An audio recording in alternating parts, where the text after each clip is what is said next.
his predecessors, Uhuru Kenyatta and Mwai Kibaki, to create funds to provide solutions to socio-economic challenges. However, most of the funds had duplicate roles targeting the same populations and also had fundamental problems with the management, leading to losses and wastage, as accountability reports show. That story has been covered extensively on pages 4 and 5 of the Daily Nation this morning.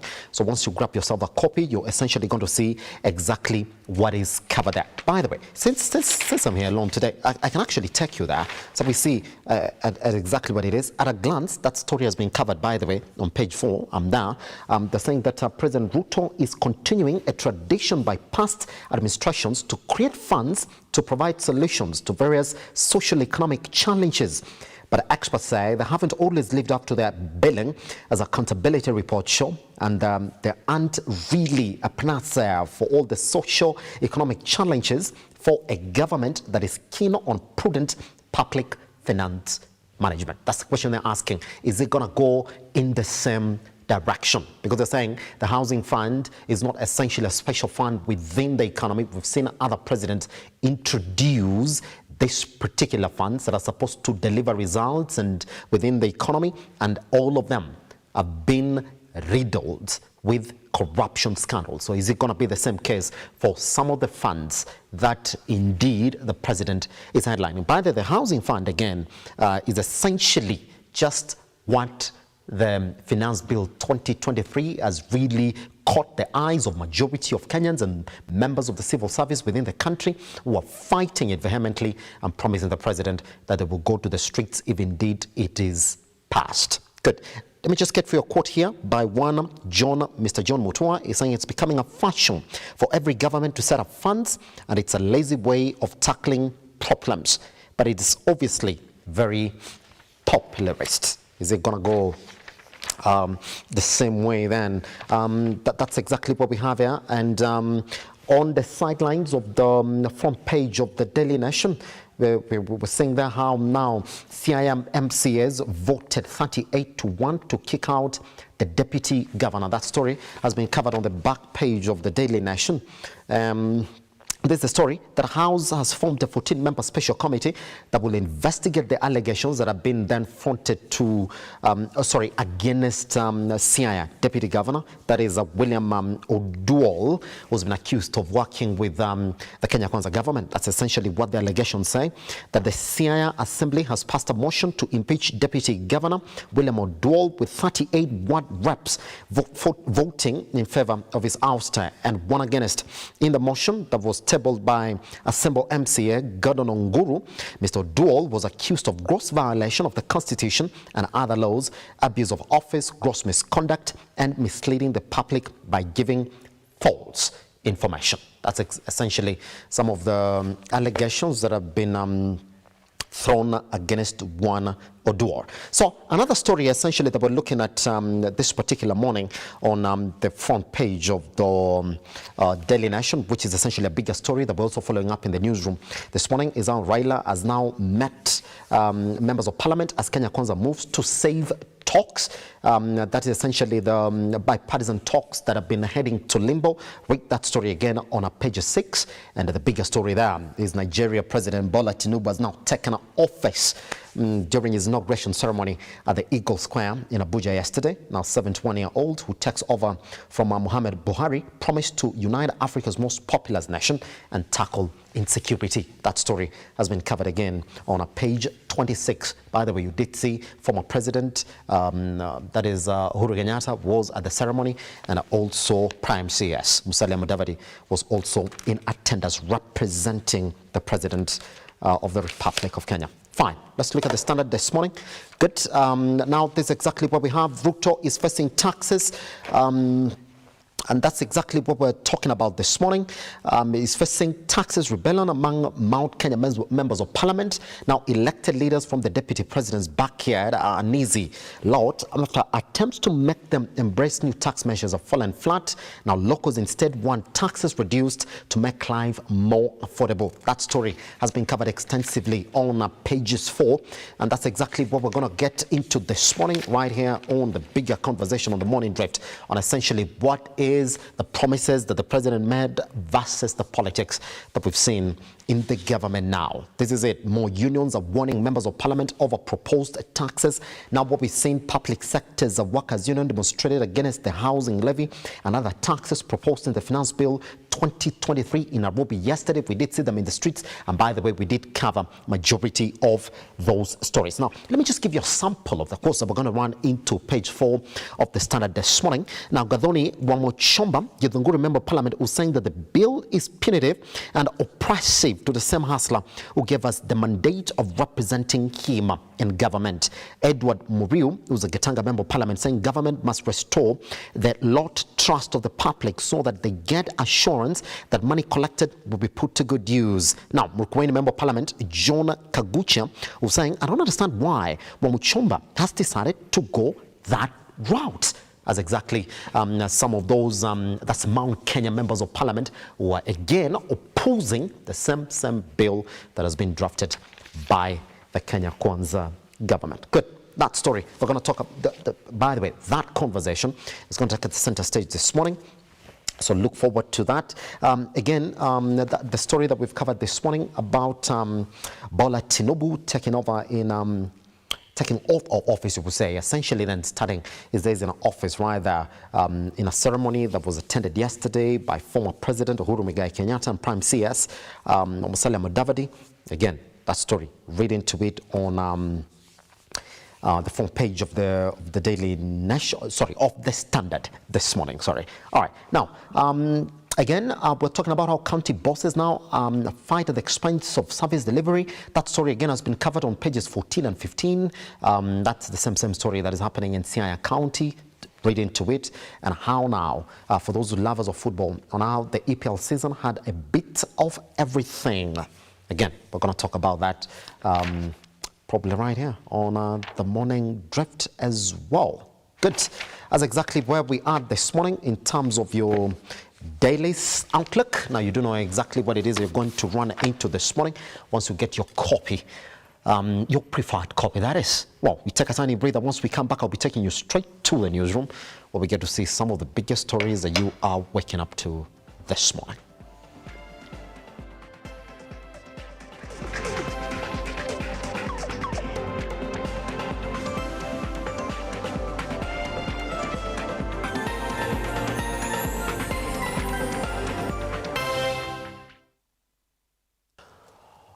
Good morning.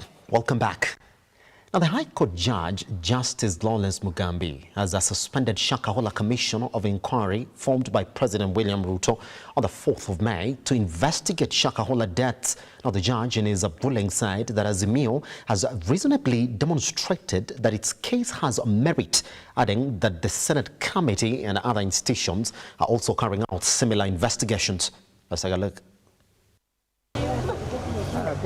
So today we managed to do a total of 34 postmortems, and of these 34 postmortems, 21 of them were female, while 10 were males. 3 of these we are unable to determine the sex and gender, reason being that they were badly decomposed. As for the age, 22 of them were adults, while 12 were children. So we found that most of them were severely decomposed, being that 32 of them were severely decomposed, while 2 of them were moderately decomposed. As per the cause of death, being that there were many of them we found that were very badly decomposed, we are unable to get the cause of death in 22 of them, while 12 of them we saw features which look like of starvation. So that is all for today. We took samples as usual for further analysis of DNA, because many of them were unidentifiable. So we took samples which the government chemists will go and do DNA process on, so that now they can be able to be identified.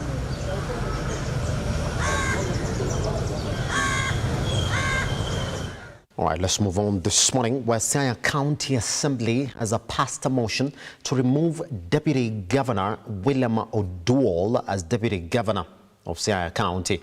Now, 38 MCAs supported the motion in a matter submitted by Governor Onguru, a Simba East Ward member of County Assembly. Oduol was rejected by the committee during a special session on a gross violation of the Constitution.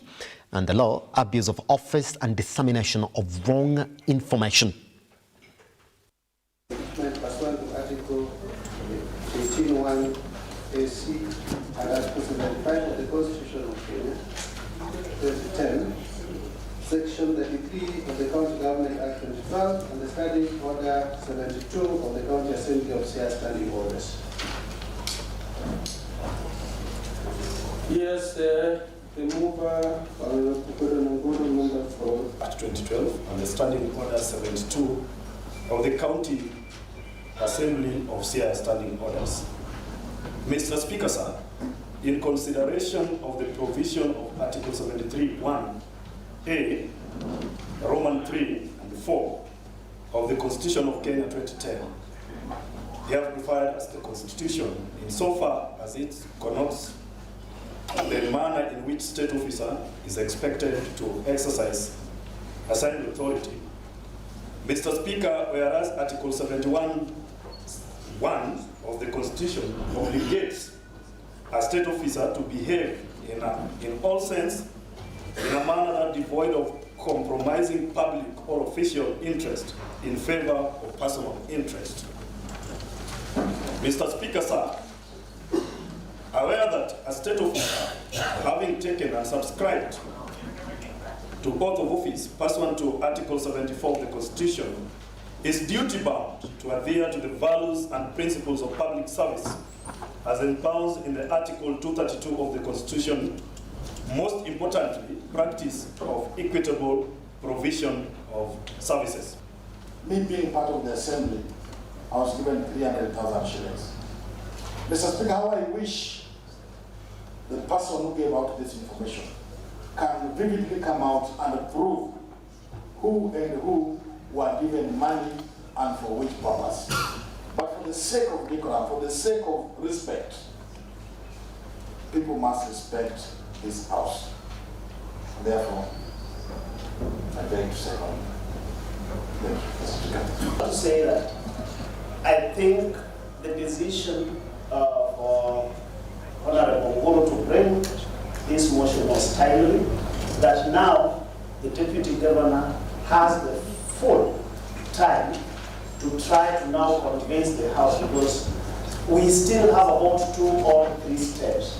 And if this is made in full clear of the whole public and the whole Siaya, all the 4th estates are invited, and that he is given an opportunity to tell us each issue as raised in front and in full glare of the whole Siaya, we will get to a very conclusive and very Lookuptv.co.ke. Take a look. Now, Media Owners Association of Kenya is among the 10 entities who have recently opposed the 2023 financial budget during the final day of public participation, which is being presided over by the National Assembly Finance and National Planning Committee. As Shadrach Kareria now reports, the National Council of the non-governmental organizations and human rights groups are among those who rejected the housing levy. You said you are supporting Mang. As Financial Bill 2023 public participation comes to a conclusion, non-governmental organizations in conjunction with human rights organizations were among the 10 groups who have recently rejected the bill. We commend the government for its commitment to buy. The groups that appeared before the National Assembly Finance Committee also punched holes into the government proposal to have 3% levy deducted from employees' salaries to cater for affordable housing, terming the project unsustainable. And we propose that this provision, or rather this proposal, to be deleted in entirety, just in a view to ensure that the developers who are under the affordable housing program, together with the beneficiaries of the affordable housing program, are able to benefit from this cost reduction. When those 1.6 million people get jobs, assuming 1 million houses are made, this is the last room being made. When it is finished today, tomorrow, what happens to those 1.6 million people? They'll be jobless and back to the drawing board again. Media Owners Association of Kenya, Kenya Property Development Association, and the Coca-Cola Company oppose the introduction of the excise duty on imported raw materials, stating that the move will negatively impact local industries. The government would then deduct a bit of that increase to go into the housing fund, and then the rest of the increase goes to the employees. So we see what would then happen in that case is that there would be a situation where government is actually getting this into the housing fund, but as far as the employees are concerned, they're actually their net take home. We acknowledge that the timeliness of these proposals might not be ripe, because we know that some of these materials are key ingredients in construction, and cement clinker constitutes about 70% of the cement. So if you combine the two proposals, number one, you are reducing the importation, you are levying duty on importation of cement. That means you are already, of course, constraining the supply, and at the same time, you are introducing a levy on clinker, which is used for manufacturing cement locally. And it has been seen where you have a predictable, stable tax environment, we are able to put in more investment capex, whether it's new production lines, to produce more. But what we've seen is where there's such instability, investment is now parked, and investors like us, we want to motivate investors. The entities pleaded with the National Assembly to reject the bill, as the members of the committee reiterate a report that will be tabled before the floor of the National Assembly, where MPs will determine whether to make amendment to the bill or otherwise. Shadrack Kareria, Lookuptv. Right, now former Wangechi leader Maina Njanga has been released by a Nakuru court on a 100 shillings thousand bond with an alternative of 50,000 shillings cash bail. While delivering his ruling, Nakuru Principal Magistrate Warui restrained Njanga from making statements relating to the case or contacting prosecution witnesses, failure to which the bond would be cancelled. Njanga is charged, along 11 others, for engaging in organized criminal activity. Audrey Cherotich now reports.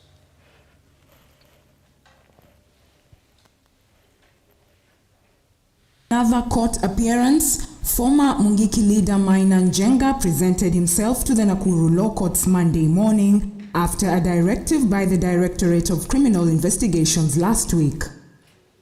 Njanga, who was accompanied by his team of lawyers Martha Karua, Ndegwa Njiru and Simon Bugwa, was released on 100,000 shillings bond and an alternative cash bail of 50,000 shillings. 1. That the ninth accused in submitted to a bond of 100,000 shillings or an alternative cash bail of 50,000 as the other co-accused. 2. The accused is restrained from making statements either through press or in public rallies which make any direct reference to this case. Njanga denied the 7 charges leveled against him before Nakuru Principal Magistrate Kipkirui Kibelion. Among the charges leveled on him were being a member of an unauthorized group, namely Wangechi, having records relating to the group, and addressing an illegal meeting at his home in the Wanyororo area of Bahati sub-county in Nakuru. This could just eject any person, any organ, any individual, and resist from making such comments that are derogatory and prejudicial to our client's case. The other charge stated that he attended the said illegal meeting, allowed the meeting to take place at his home, and provided his premises for the meeting. In Njanga's defense, NAK Kenya party leader Martha Karua faulted the DCI for referring to Njanga as a former Wangechi leader.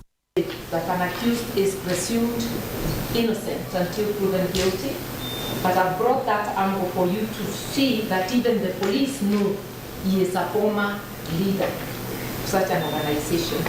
Therefore, the charges, the police will provide the best evidence that the charges before the court. Audrey Cherotich, Lookuptv. Let's move on. Public servants have held a peaceful protest against the overtaxation by their employer outside Parliament buildings. This comes amid President William Ruto's efforts to have the 2023 finance bill passed that will see all of them surrender 3% of their salaries to finance construction of affordable houses. Samia Dika takes a look at the raised issues. Leaving the University of Nairobi Chancellor's Court early morning, the protesters, drawn from the Kenya National Union of Teachers, Kenya University Staff Union, Universities Academic Staff Union, Kenya Medical Practitioners and Dentist Union, and Kenya Union of Domestic Hotels, Educational Institutions, Hospital and Allied Workers, among other major unions, marched in unison to Parliament buildings armed with their petition against the proposed Finance Bill 2023.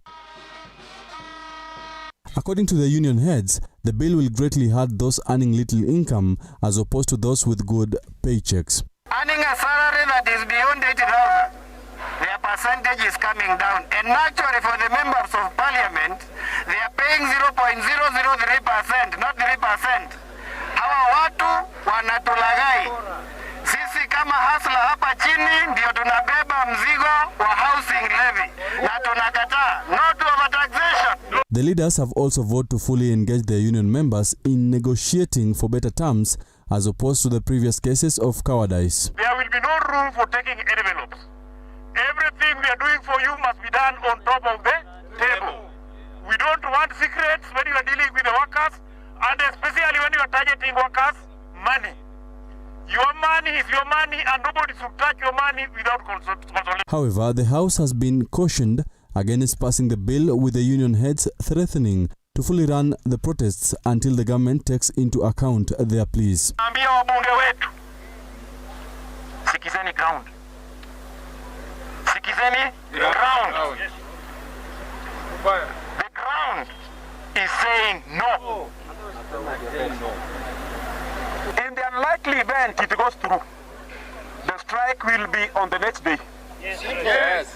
And we want all public sector unions to be on the lookout. Azimio la Umoja members of parliament, led by Minority Leader Opiyo Wandayi, have pledged to fight the proposed finance bill, noting that the ordinary mwananchi is set to suffer. We are going to do whatever it takes, yes, to ensure that these punitive taxes, yes, are not okayed by the House. Yes.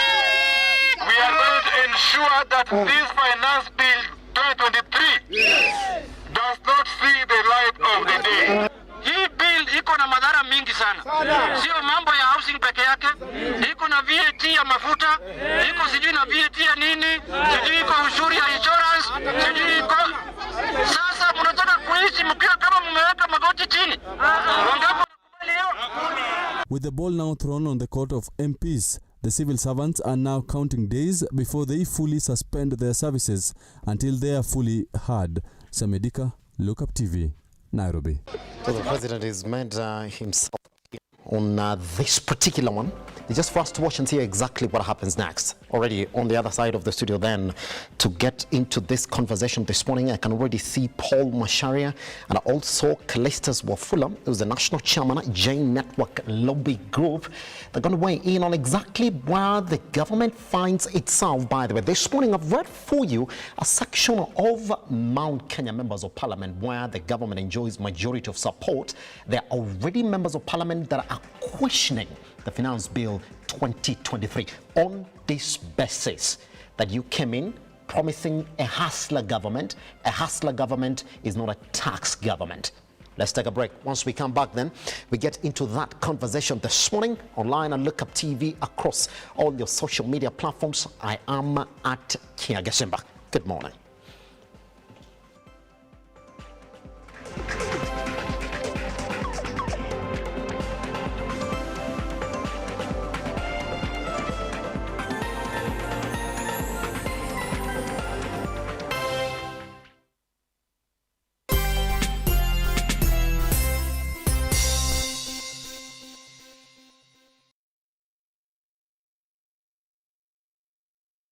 Miss Mizizi Africa Homes is Kenya's fastest growing property development company.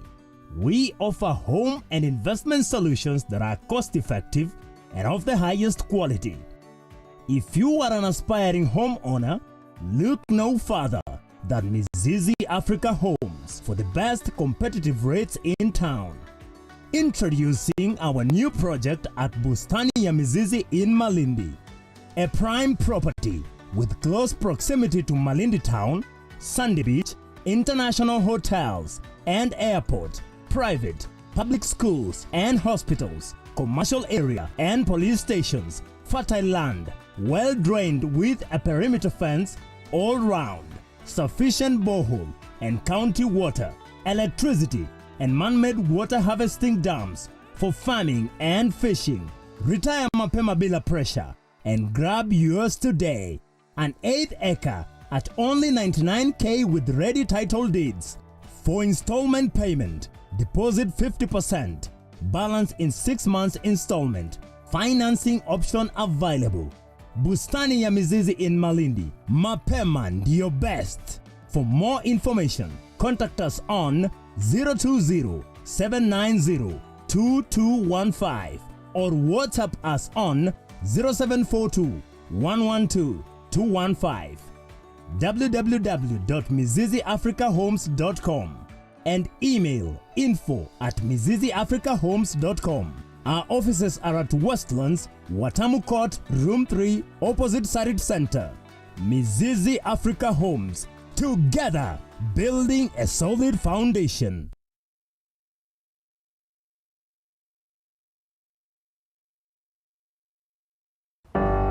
So the story we're telling today is a story of passion in practice that grows into business.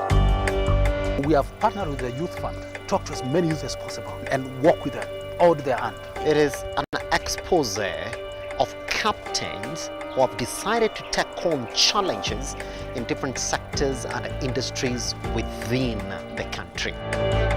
My mentors had also not started as CEOs. They grew up and they showed me how they grew in the organizations. So that's what motivated me to actually do international business. And it was a good experience. As an individual, support in bridging that care gap, part of me also to offer a solution. I want to leave this world a better place than I found it. This is the Captain's Arena. My name is Simba Elijah Charles Kiage.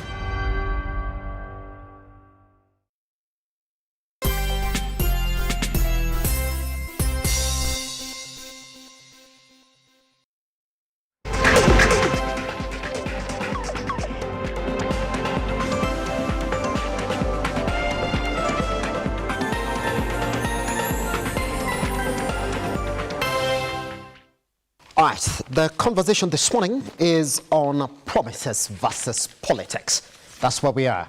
And whether you like it or not, there's a lot of leaders and lobby groups that have already weighed in on the Finance Bill 2023, which is essentially the promises that the government delivered that they really want to achieve. Good. Now, we start like this. I'm going to read for you some of the quotes of members of parliament from a section in the country where then the Kenya Kwanza government enjoys majority of support. And these are essentially members of parliament within the government who are speaking about the Finance Bill 2023. We'll go open like this.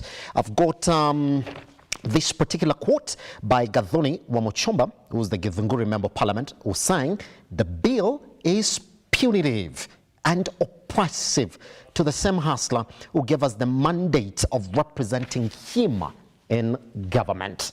That is this particular quote by Gathoni Wamuchomba, who's a Githunguri member of parliament. Now, here's the thing. Edward Murio, Gatanga member of parliament, who's saying government must restore the lost trust of the public so that they get assurance that money collected will be put to good use. Fantastic. Now we end it like this. Jonah Kagucha, who's a Mukurweni member of parliament, who says, I don't understand why Wamuchomba has decided to go that route, talking about that particular member of parliament, that is Gathoni Wamuchomba, who's saying that this bill is punitive and oppressive to the same hustler who gave us the mandate of representing him in government. John Kagucha is saying, I do not understand why she has decided to go that route. So you will see nobody essentially within that particular section of Kenya Kwanza leaders are essentially in 100% full support of the Finance Bill 2023.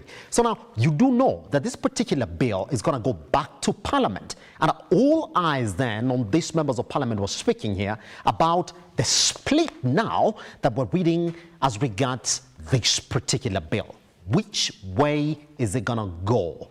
That is the question that we're asking this morning as we weigh in on the promises versus politics. Good. Let me introduce the panel that is joining us this morning. Again, I do have Callistus Wafula. How are you doing, sir? Fine. Happy to see you around. We also do have Paul. How are you doing, sir? I'm doing good. Fantastic. Happy to see you again. Good. Let me start with you, Mr. Mashara. It's a definite split you will see within the Kenya Kwanza government as to what this particular bill wants to achieve. On this other side, you have a president who said, I have to deliver the promises that are made to Kenyans. But then within the section of Kenya Kwanza government, there are members of parliament who are asking questions. Why are you going this route? So which way? So one thing that Kenyans need to appreciate is that when we come to the representatives of the people being the leaders in the National Assembly, their role, as we have said previously, it is essentially three-pronged roles. Yes. One, they are supposed to represent the representation. Two, they are supposed to legislate. And they are also supposed to check and balance the operations of the government. What we are seeing now is the outcry that is with the citizens, the Wanjiko, the Omondi and Otieno, in terms of how difficult they are in appreciating the issues, the financial issues that are facing them. In Parliament, just like any other parliament, people have different opinion and different expression on what the government intends to do. Yes. In any debate in parliament, there is a presumption that the parliamentarians will argue it independent and as a representation of the people who sent them to the parliament. Yes. So you will find that even when the people are on the same stream, be it Azimio, be it Kenya Kwanza, they may have different opinions because the people they are representing may have different views on the issues that are brought on the table. So the differences is not something that is not common, it's something that's common, and it is just a representation, it's just a semblance of what is on the ground. Yes. Because that is what the people send them to do. If they are unhappy with the bill, whether they supported the government or not, they have the right to express themselves through their leader. You like to think that this is a government agenda, Mr. Macharia. Indeed, this is a government agenda. When you are in the government, you should support the government. I want to be clear. Yes. Being a government agenda doesn't mean even those who are in the government ought to support it without criticizing it. Because the role of the government, and in this case we are talking about the various arms of the government. Yes. This being the government agenda, in essence, is being driven by the leader of the majority. And being the government agenda, it is the proposition of the executive. Yes. Executive through the parliament needs that bill registered. The legislatures, no matter which side they come from, they have the duty to represent their people. So even when they are in the government or not, their legitimate call is to the people. Yes. So they are supposed to speak the mind of the people. Yes. Speak the pains of the people, whether you are in the government or you are not in the government. For the government of the day, yes, what makes it easier for you to run your business is that you enjoy a majority support yes, in the National House. So Aren't we looking at it and then saying that all the members of parliament now, especially from the Mount Kenya region, who are questioning this particular bill, are essentially saying, we do not support you. So we're making it difficult for the government to run its business. You like to think that from where President William Ruto is coming from a point of good faith. I made promise to Kenyans, I gotta deliver. So I need that money to deliver. So if your member of parliament seated in the National House, waiting for that bill to come to the National House, and then here you are saying, I do not support it. What are you saying, Mr. Macharia? Aren't you saying I do not support the president? I do not support my government. As I said, yes, the role is so distinct. Yes. The people in the National Assembly, they are not, the first responsibility, the first call of duty is to the people who elected them. The second call of duty is to the party that gave them a chance to go to the parliament. And the National Assembly is supposed to make laws. These laws are supposed to conform to the provisions of the Constitution, to the provisions of any other policy that guides the operations. So even when, and this is what calls for this is the reasons why there is what we call the independence of the arms of the government. Even when the government, assume today, and it has been in the past, where the government comes with unconstitutional law, because it just, by the sense that it enjoys the number, it doesn't guarantee that that law should be passed. Who is the government, Mr. Macharia? The government is the people in the leadership. Yes. When you're talking about the government, it has various arms. Does it? So when the president says, we are going to introduce this, you like to think is referring to the government. The government is Kenya Kwanza, isn't it? Indeed. So when the government has a split on its policies, then you like to think that there's a problem, isn't it? What then needs, of course, when you're talking about, there are some constitutional dictates and provisions that allows people to express their opinion, to positively criticize the government, even when they are in it. What the government needs to do is to streamline whatever is bringing to the House so that it can garner the maximum support. That the government has said this is right doesn't mean that everyone should support it. But when we say the government, that's the Kenya Kwanza government. I'm going to come back to you on that because there's a caveat on that. And that's exactly what we've seen happen again last week again. We do know that the UDA vice chair also resigned on the basis of that. He said, I do not understand why my party, which is essentially majority Kenya Kwanza government, has decided to go this route. Precisely. Taxation and over-taxation. But then, Mr. Macharia, isn't that where we should start reading the problem? Callistas, I want to pull you into this conversation this morning, Mr. Wafula. Let me first start by asking, who is the government? When we say the government is introducing ABCD, who are we talking about? We are talking about people who are in the leadership. And in this case, the Kenya Kwanza government. Yes. So when we wake up this morning and we find that the members from the Kenya Kwanza government who are asking the president why he has decided to take this route, in fact, they're saying, well, this is not the Hasna narrative that essentially we ascended to power with. What are you reading in those statements? What comes out clearly is that most of Kenyans, including those who are supporting the government, are uncomfortable. Yes. For the measures the government is taking. Yes. Extreme measures of raising money through an orthodox means. Because when you say you are forcing people to pay house levy, you have not consulted anybody.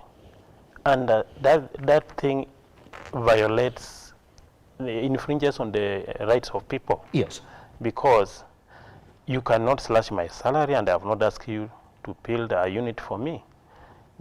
I can tell Mr. President, because an idiot will tell him, if you want to raise revenue, you increase taxes. But a clever person will tell him, if you want to raise revenue, you reduce taxes so that you attract investors and also you encourage compliance. Most of Kenyans who are running business, they are not paying taxes. They are unable to pay that taxes because the tax is too high. If you pay tax, you will not be able to run your business.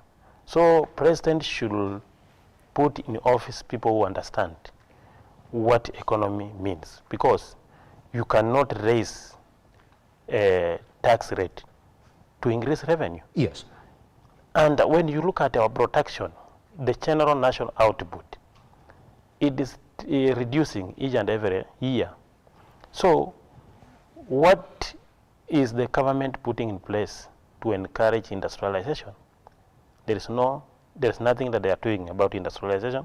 They are doing nothing about the infrastructure, because when you say your main agenda is building houses for Kenyans, I think that is misplaced priority. And when I was coming here at the studio, I read something, an open letter written by His Excellency Ruben Kikame. Yes. I think that is a genuine Kenyan whom I should laud on this national TV, because Kenya is lacking genuine people who can lead a liberation movement. We need to liberate ourselves from the hands of these bandits who are in the position of leadership. And when he has warned, Ruben Kikame has warned Mr. President against over-taxation, against implementing global IMF policies without, with total disregard to Kenyan state of affairs. He has also warned him not to force Kenyans, that he wants to slash their salaries and they are living in extreme poverty. So I think Ruben Kikame, what he has told Mr. President is that he is working with the people who are not genuine. Yes. When you listen to Kachakwa, he has openly said that Kenya Kwanza government is for the shareholders, people who voted for Kenya Kwanza government.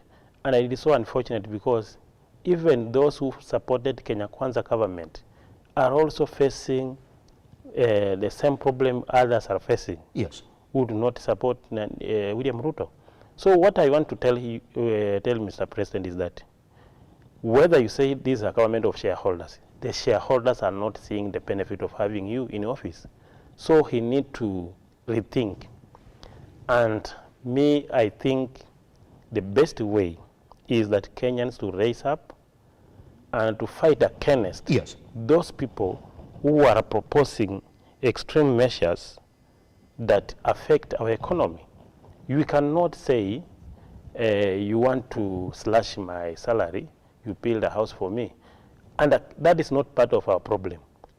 The problem facing Kenya, housing is not part of the problem we are facing. He said he wants to use housing to solve an unemployment problem. You cannot, because what Kenyans want now, one, they want food, two, they want employment. Because most of graduates who have recently graduated from the university, they're just rotting in the house.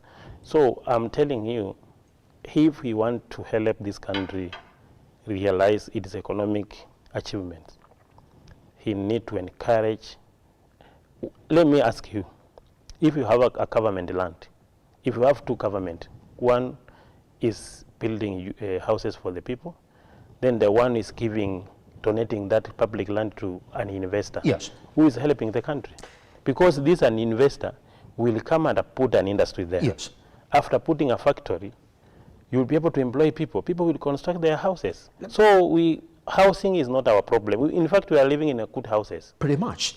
So, gentlemen, there's something that I want us to weigh in on this particular issue here, so that now we get the clear picture of exactly what's going on. This morning we said it is politics now versus the promises that the president essentially came into power with.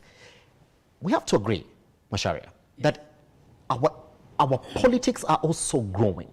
You will heavily decide to think that indeed for the very first time, Kenyans are now becoming critical on the promises that are on the manifesto of the presidents who are coming up. I mean, if you look at the campaigns in 2022, you will say, well, indeed, majority of them were essentially written on the promises on the manifestos. Good. And I ask you this question.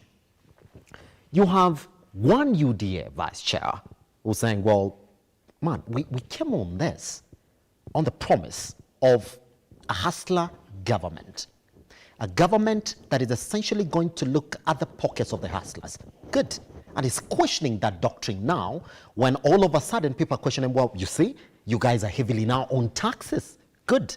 Number two, now you have members of parliament from a place where you say it is almost 98% the Kenya Kwanza government. Members of parliament who themselves do not agree on that particular doctrine. So the question therefore becomes this. Is it not easy then to start saying that indeed this particular government overly promised, but now when it comes to governance, what they're doing right now is playing politics? And answer from this perspective. Macharia, you and I have been in this country for quite some time now. It has actually never been seen to the level of public participation that we've seen in a document leading to a budget. We've seen protests, and we're going to run that story next, leading to the tabling of that document in Parliament. What does that tell you about the feelings of the direction of this government, Mr. Macharia? Of course, we appreciate, and indeed it's so clear that promises do not lead to the policies. And when this government came into power, there were so many promises that it gave to the people. But then the reality is hitting them that these promises need implementation. And that's where the government comes in. You know, when the people are elected, the legitimate government has mandate to come up with measures that do not depart greatly from their promises. Yes. One of the promises was that they are going to lower the cost of living. The other promise was that at least Wangechi, Mamamboga, their fares will be given precedence. What we are seeing now is a complete departure from the promises. And this is the reason that this government has not indeed thought critically on how to address the promises they made. What they are doing, one thing, when the government is elected, it is the mandate of the government to raise revenue. It is the mandate of the government to deliver in terms of provision of the social services, in terms of the provisions of an enabling environment. Yes. In terms of operationalizing the policies that can invite the foreign investors. When this government came into power, we also that some of the subsidies were done away with. And now we are seeing, in essence, what the government is doing is trying to expand the tax base. The result of expanding the tax base, it is to increase the government revenue. How the government get funding is either through the taxes, yes, through the grants, through the loans, and through the other avenues, through the rates that the people pay to the government. When the government over-relies on one side of the raising revenue and abandons the other, the citizens are the ones to suffer, because these are people who are raising revenue. They are paying taxes, they are paying other necessities. So what the government ought to do is to balance between raising revenue and burdening the people who are the tax bearers, or the people who are paying taxes. When the government says we cannot and will not borrow and still want to deliver, the fallback is they have to overburden the people so that they get more revenue. If the people are overburdened, the incentive to invest for them to get more income is also reduced. When we were here last time, we talked about how it is difficult for a Kenyan to work on an empty stomach. This Kenyan, you want them to pay taxes, yet the environment on operating their businesses is so stiff on them. Yes. Everything is being taxed. So their take home is so little. And then they ought to buy the items that are also so expensive.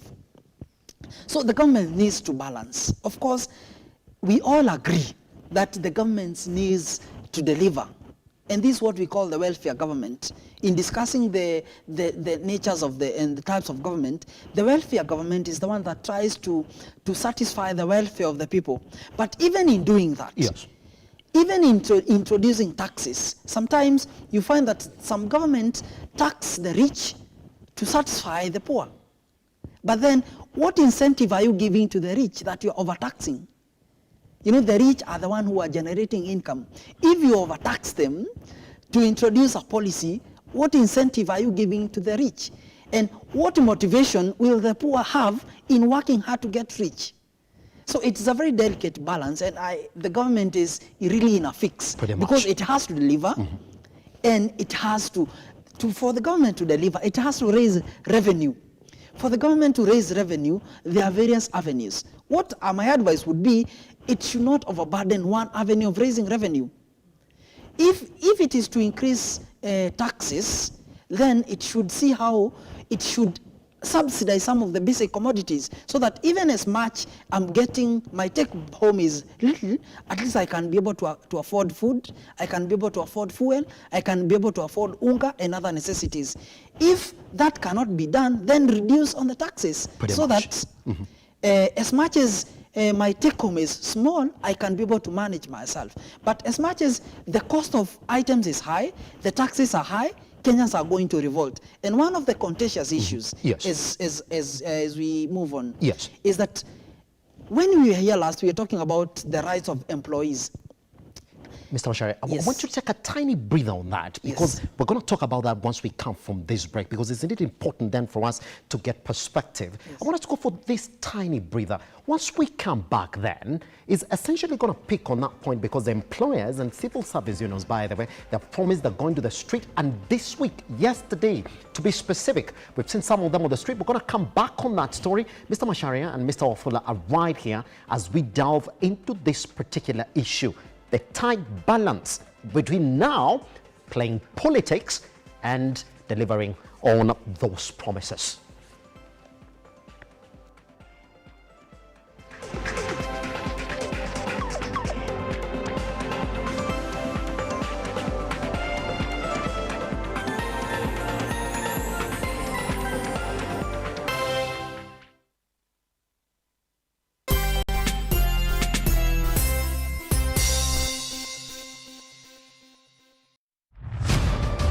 As the night falls, we come to life to bring you a comprehensive broadcast from the numerous events happening across our 47 counties. We sift through the rubble of every breaking story and present that which matters to you. When it breaks, there will be no handshake. It matters, and each story is important. It is my duty, and indeed the duty of every citizen of Kenya, to pay their share of taxes. There are a number of proposed tax measures which will have significant negative impact on taxpayers. Tuesday nights are for 360 degrees analysis of current affairs, from politics, economy and social issues. Ruto apunguze mafuta. Angalau hata hali ni ngumu. We break down current affairs and have conversations that speak to you, the viewer, putting emphasis on not only facts, but also tell you why the figures matter. The news cycle never stops, neither does time. We cover each and every sector and present to you factual and accurate occurrences. This is where facts win the day. If it's Thursday, join me, Nancy Lima, and my able panelists as we break down the law jargons and analyze the Constitution in a way only you can understand. Sisi tunaomba serikali tuangalie kama hawezi tuachiri kazi watuletee hata kama ni mzungu. As we usher in the weekend, we let our hair down as we highlight conversations around art and well-being. Join me, Nancy Lima, Ian Keitani, Marian Gashohi, every Monday, every Wednesday, Thursday. And I, Brian Amuai, will be bringing you news during the weekend and on Tuesday on The Bottom Line. As from 9 p.m. on The Insight. Only on Lookuptv.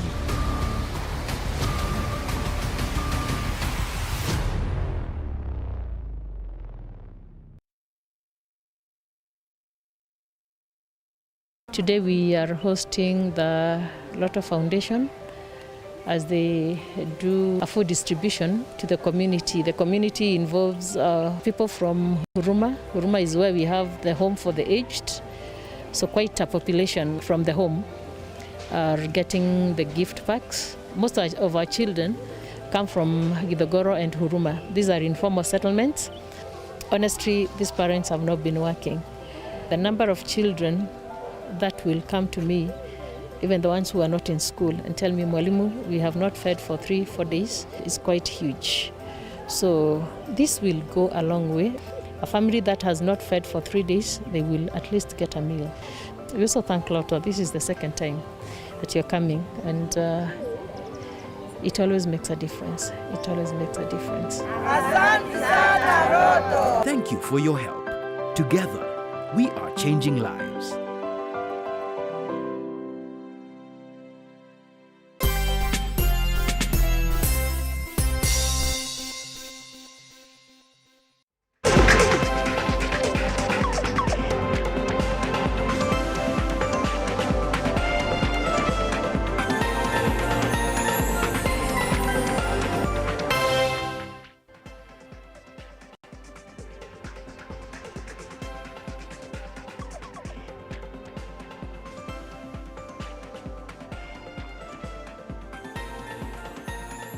And now public servants on Monday held a peaceful protest against overtaxation by their employer outside Parliament buildings. This comes amid President William Ruto's efforts to have the 2023 finance bill passed that will see all of them surrender 3% of their salaries to finance the construction of affordable houses. Samia Dika takes a look at the raised issues. Let's take a look at that story, come back and talk about it. Leaving the University of Nairobi Chancellor's Court early morning, the protesters, drawn from the Kenya National Union of Teachers, Kenya University Staff Union, Universities Academic Staff Union, Kenya Medical Practitioners and Dentist Union, and Kenya Union of Domestic Hotels, Educational Institutions, Hospital and Allied Workers, among other major unions, marched in unison to Parliament buildings armed with their petition against the proposed Finance Bill 2023. According to the union heads, the bill will greatly hurt those earning little income as opposed to those with good paychecks. Earning a salary that is beyond 80,000, their percentage is coming down. And naturally for the members of parliament, they are paying 0.003%, not 3%. Hawa watu wanatulagai. Sisi kama hasla hapa chini ndio tunabeba mzigo wa housing levy na tunakataa. No to overtaxation. The leaders have also vowed to fully engage their union members in negotiating for better terms as opposed to the previous cases of cowardice. There will be no room for taking envelopes. Everything we are doing for you must be done on top of the table. We don't want secrets when you are dealing with the workers, and especially when you are targeting workers' money. Your money is your money, and nobody should touch your money without consultation. However, the House has been cautioned against passing the bill, with the union heads threatening to fully run the protests until the government takes into account their pleas. Ambia wabunge wetu, sikizeni ground. Sikizeni ground. The ground is saying no. In the unlikely event it goes through, the strike will be on the next day. Yes. And we want all public sector unions to be on the lookout. Azimio la Umoja members of parliament, led by Minority Leader Opiyo Wandayi, have pledged to fight the proposed finance bill, noting that the ordinary mwananchi is set to suffer. We are going to do whatever it takes, yes, to ensure that these punitive taxes, yes, are not okayed by the House. Yes. We are going to ensure that this finance bill 2023, yes, does not see the light of the day. Hii bill iko na madhara mingi sana. Sio mambo ya housing peke yake, iko na VAT ya mafuta, iko sijui na VAT ya nini, sijui iko ushuru ya insurance, sijui iko. Sasa mnataka kuishi mkiwa kama mmeweka magoti chini. Wangapi wanakubali hiyo? With the ball now thrown on the court of MPs, the civil servants are now counting days before they fully suspend their services until they are fully heard. Samedika, Lookuptv, Nairobi. All right, welcome back then. That's exactly how the state of affairs is, by the way. And I would like us to, if we can then, look at exactly what the Daily Nation spoke about this morning in terms of how they are looking at the special funds that have been introduced by majority of presidents in previous regimes. They spoke about Mwai Kibaki, they spoke about Uhuru Kenyatta, and they spoke about one now, who is Dr. President William Ruto. William Ruto has essentially, yes, indeed, that's a story right there, introduced the biggest fund yet, 9 billion shillings to be exact. That is it. And that's calling it a fund for every president, then lots of billions. That indeed, all the funds that have been introduced by former presidents have attracted massive corruption scandals in them. So they're saying, why is he going the same route for the funds? But that's not the only thing that Ruto is fighting this week. Ruto is fighting this week not to have the bipartisan talks collapse that are essentially just on the brink of collapse. Number two as well is fighting an opposition that's ready to go back to the street, is also now fighting just to have his government together as they look forward to this bill. And number four, help the nation not to go to the streets, because civil service unions are ready back to the street as we speak now within this stage for public participation. Wafula, let's be real. If you were the president, it seems like you're fighting on so many fronts. And I keep on asking this question this week. What would be ideal for the president right now? I mean, he's presenting a document that is going to be his first, that's going to start writing his legacy. Would you rather not just fight on that front, make sure it passes, but then again, it looks as if there is this aura of nobody listener? Let me ask you this question, and I asked you this question before we went on break. Yeah. You would like to think that he put his members of parliament together, essentially when they formed the government, and said, this is how I'm gonna go. So you would like to think he will not be having any opposition from within the government. One, I want to tell you, if William Ruto can get his priorities right, he'll be able to put his house in order.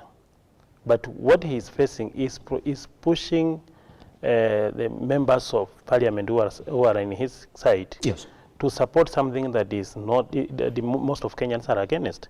And you know, all these politicians are looking at the reaction from the ground. You cannot support something that you see your people are telling you, this thing is not good for us. So, like Wamchomba, what she's telling the president is that my people are against what we are doing. And you know, if you are a politician, you have to do some research on the ground in your area, because you can't say you are representing people and you don't know what they are going through. So I want to tell Mr. President is that the issue of houses is not one of our problems, because the problem we are facing is over taxation, having a bloated executive. We also having a problem of corruption and the misuse of public funds and resources. Yes. Misuse in the sense that even him, when he came in office, he started having so many trips that are unrealistic. Yes. He went to some of those trips are born fruits. He went to Chairman. Deals he signed. He went to Chairman. Yes. He came back. He told us that Chairman is going to employ us. I think that was the most reckless statement that came out of his mouth. You can't be promising us that we'll be employed in Chairman. Yes. I want to tell Mr. President is that if he decides, if he's now chosen war to fight with the opposition, they are fighting with the members of parliament who are supporting him. He's also fighting with the Kenyans who are now starving because of failed leadership that he contributed in. We cannot just say that Uhuru Kenyatta brought us all these problems as an individual. William Ruto was a participant, and he participated in sabotaging government, because he was also mentioned in several scandals and corruptions. So I want to tell him that when he campaigned on the platform of Hustle a Nation, he ought to have dealt with one thing that can support hustlers. So far, he's doing more worse than Uhuru Kenyatta, Because Uhuru Kenyatta, when he came in office, he did not just, he didn't choose raising tax as a means of raising government revenue. Yes. And Kibaki also, Kibaki opened up market. He brought border. He is registration of business. That is on the sense of increasing revenue. Because I heard Mr. President saying, I'm a good student of Kibaki. Kibaki raised taxes. Kibaki did not raise the tax rate. He expanded our economic base, yes, so that to attract investors. During Kibaki, so many investors came in the country. And because they thought there could be a good working environment in Kenya. So right now, William Ruto has made business unfavorable. It's encouraging misuse of public funds.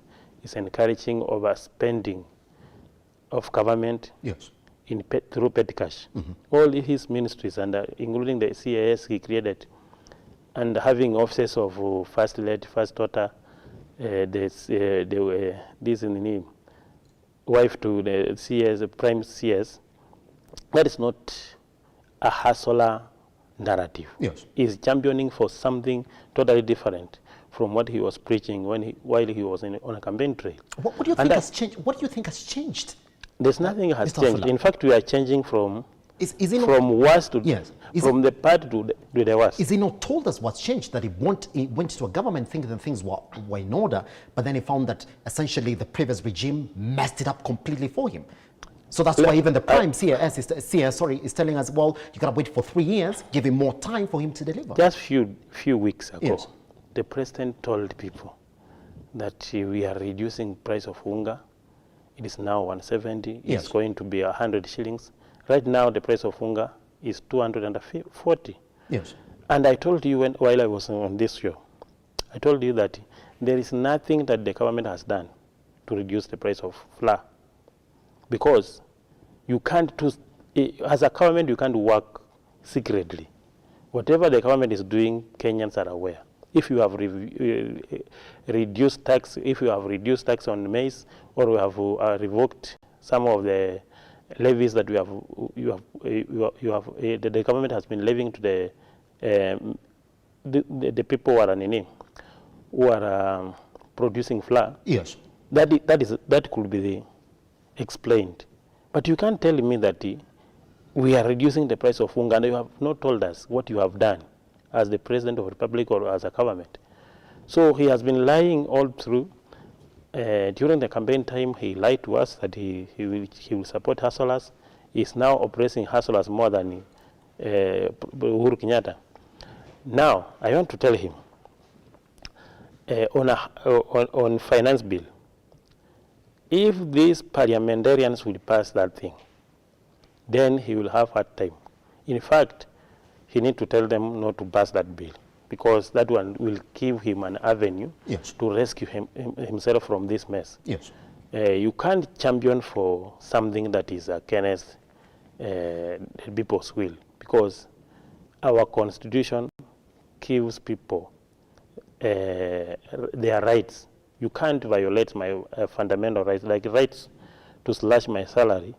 My friend is a lawyer, will tell you that violates the rights of workers. You cannot slash my salary without without seeking my permission. Yes. And another issue that I've seen with the Kenya Kwanza government is that they are planning to borrow more money from IMF. And we used to have China loans that have been favorable and that have been cheap loans. Because when they give you loan and they come here to construct a road or a railway at their cheap prices, they are giving you, like they are giving us incentive to grow our economy. Yes. But the government cannot be in business of building houses. And right now I can tell you, there is no single business that is being run by the government. We can treat it as successful. Yes. So if the government is running all the businesses in the country, which are unsuccessful, how can we now say that they are going to build houses for us. You are slashing my salary, and you are not telling me where you are building my unit. So it seems you want to slash my salary. Yeah. You give some of your friends who supported you to form the government a job to do. After building those houses, you will give to your friends. That is what Ruto is trying to do. Pretty much. Mr. Ofula, let me just bring in Mr. Macharia on this, by the way. And even as we're talking right now, Kenyans are already trending the hashtag reject the finance bill 2023.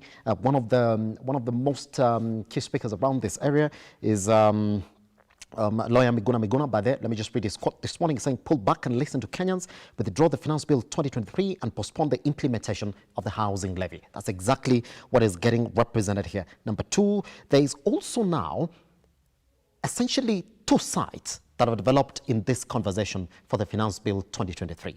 And I will tell you what it is. And I would like you to go back to your earlier topic. We're going to mention employees. We've actually seen them on the street. And majority of civil service unions have also said, we are going to hit the streets if you pass this particular bill. Mr. Macharia, it's good to have a loyalist within the government. And we know with Kenya Kwanza has loyalists within the government. And this is what they're saying, that this particular bill has to go through, whether you guys like it or not. All right? And they're presenting the idea that if it doesn't go through, then we have no way for this government to run. Number two as well, there are those who are saying, but listen to us. Stop presenting the idea that it has to go through. So let me ask this question. Even as we're saying, well, it's your right to speak about this bill or not support it, fine, even if you're sitting within the party that is within the government, in fact, majority government, why is the president not telling his loyal boys, his loyalists, not to present the idea that this bill has to pass? Because, Mr. Macharia, we are within the public participation process. It will look as if it's actually indiscipline for you to come and tell me, well, I've given you that bill, have a look through it, debate on it, but guess what? It's going to go through because we are government. So what is happening? The government, what I feel, the government being the Kenya Kwanza government, yes, is trying to twist the leaders or the parliamentarian who are on its side. Yes. That notwithstanding what everyone is saying, pass it. And you see, that's not how democracy works. Democracy, and the democracy we have in Kenya, entails listening to the people and addressing their needs. You know, what the government is doing in the long run might be a very good plan. But you know, development is a process. You cannot wake up today, yes, and tomorrow you have built all the manner of roads that ever exist in the world. Yes. It's a process. And he's borrowing leaves from a country like Uganda, Singapore, and other countries in where the social aspect of the people is well developed. But then we should not forget that for us to advance, either politically, socially, or economically, it's a process. If the government wants to address the issue of housing, it cannot be addressed overnight. If the government wants to address the issue of the social health, yes, and the pension, it cannot be done overnight. It's a process. And you cannot overburden people to achieve the goals that would, in essence, take time. So the governments need to understand. And this has happened in the past. And this is why parliamentarians are supposed to be independent. Yes. And the reason why they exist, the concept of the independence of the government organs, is that the members of the parliament, without fear or favor, they will criticize the government, whether it is the government that took them to the parliament or not. Objectively, they should work so that to benefit the people who Who voted them in? That's why I disagree with you, and that's what Wafula is also disagreeing with on you this morning. Yes. That you can't be in government, Mr. Macharia, and criticize government. It beats sense of you being in government. How it should happen? You and I should criticize government. Yes. How it should happen? If the government want to introduce something, it ought to have internally discussed and agreed on what is being introduced. That's it, isn't it? So what we are seeing is just a demonstration that there was no prior agreement by the government. Or proper consultation when coming up with this bill. By the government itself. Yes. And that's why the people are saying if they were consulted, they would have aired their concerns, which would in essence led to reframing of the issues in the bill. Yes. Because if the participation happened, they would have been asked, what are your people saying about this? And then they tell the government, so that in the framing of the issues, the people ought to have been consulted and their concerns ought to have been heard. Now that it has not happened, it doesn't mean the people cannot object. It doesn't mean the people will keep mum because the government has said. The Constitution guarantees that the elected leaders to point out their voice, the voice of their representative. And you see, the president is saying this has to work. How we can interpret that, it might be the president's agenda. 2, it might be the Kenya Kwanza agenda. And the distinction is, if it is the president's agenda, it ought to have been born and addressed by the Kenya Kwanza government so that they can rectify, they can seal the loops, they can seal the gaps in conformity with what the people are saying. But when the president says this has to happen whether you like it or not, he hadn't said that though, but you see. But is Kenya Kwanza loyalists have said it? Yes. In fact, let me just read you another quote. You're going to respond on that. Let me just read you another quote from one Senator Cherard Gay, who was saying tutapitisha finance bill kwa sababu rais anahitaji hiyo kodi kuendesha budget. He's the one guy who also said when they were done with formalizing this bill and tabled it for public participation, we need to pass it, nothing needs to be amended, even a full stop on it. They have already said. But when a leader within the Kenya Kwanza government is saying that, who is he telling? Mr. Macharia, who is he telling? When you tell me that this has to go through, whether you like it or not, who are you? Okay, that statement, who is it for? Because it can't be for the opposition. The opposition is on the government. And you see, the law is not for the utility of the president. I mean, the law is not the government, the president only who is to be taxed. Yes. So if it is the president, and I think it is a misguided notion to say that we are passing the law for the president. It's not for the president. The president is the representative of the people. Yes. So if the president's view are contrary to the people's view, yes, the people's view should prevail. Yes. Because the law is not for the president. The law is not to serve the president. The president is to serve the people through the law. So when we say we are passing the bill for the president, I mean, who gave the president the mandate to rule? Who gave the president the mandate to come up with policies to guide the people? It's the people. It's the people. So I think what there should be is that even when the president and the people in the Kenya Kwanza are acting, they should act for the benefit of the people after listening to their voice and taking care of their concerns. Is that not what it is, though? Mr. Macharia, it's going to be very difficult. And you see, the question here that Wamchomba is getting asked is, why would you take that position? I mean, we are government. Why should he not? We should be speaking from the same voice, isn't it? Mr. Wafula, I want you to take 2 minutes because we already have only 3 minutes left for this conversation before, gentlemen, I come and take your closing remarks on this conversation. When a Kenya Kwanza government official comes in and says that this bill has to pass, whether you like it or not, and that government doesn't lose. Those are the statements that we've seen come from the Kenya Kwanza allied members of parliament. Yes. Who are they speaking to? Because you're government. When you speak as government, who are you speaking to and for? So, what I can tell you, they are speaking on behalf of William Ruto. But to who? Because this bill, yes, all the way straight to yesterday, yes, it has been in public participation. Yes. It was written for us to participate, give views. I think what they're trying to do, they're trying to push the members who are aligned to Kenya Kwanza government to support the bill. That's it. Mr. They are Wafula, trying to pull doors. That's why it is then. I should ask that question. Yes. If the president knows very well that you shouldn't speak about this bill that way yes, when it's within public participation, yes, why didn't he stop them? We've seen those statements all over. Some of them could be as... It is a collection of lies. You know, the president is lying to the country. Members of parliament who are supporting him, they are lying to the country. But he comes out as an honest man. He says, I don't even drink.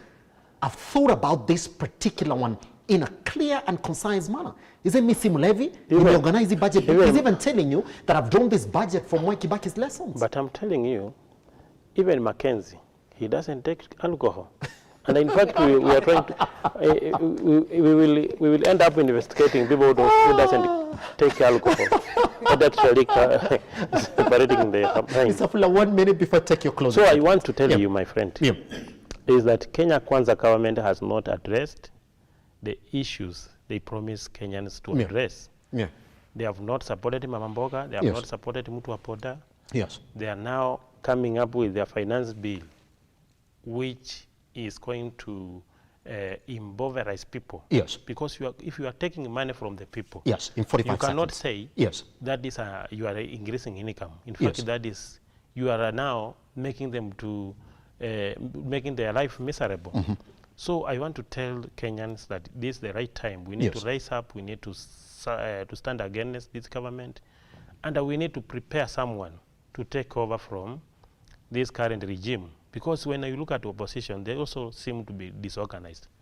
And they are disorganized in the sense that they are the reason why William Ruto rose to power. They kept on playing politics of street, just throwing words with no action. Yes. We need to lead a serious movement that will dismantle this regime. Pretty much. All right. My last comment is that we also need to involve religious leaders, because we have seen most of these religious leaders are being used by this government to lie to the people. They are preaching what William Ruto is preaching to us, and William Ruto is a hypocrite. And most of our religious leaders, they don't represent a picture of godly people. Pretty much. All right. 10 seconds, Mr. Macharia. What I would say, yes, people need to understand that we do not make laws for the president. The laws are made for and by the people. That's why the Constitution provides for public participation. And I'm telling you, and this I can guarantee, if that bill goes through without any amendment, the day that follows, we will rush to court to object the unconstitutional propositions that seeks to, they are like clawbacks to the gains we have gotten as the people of Kenya. Public participation, you have the right to be heard and the right for your member of the parliament to represent you, no matter how the divide shifts. We saw Irungo Kangata. Yes.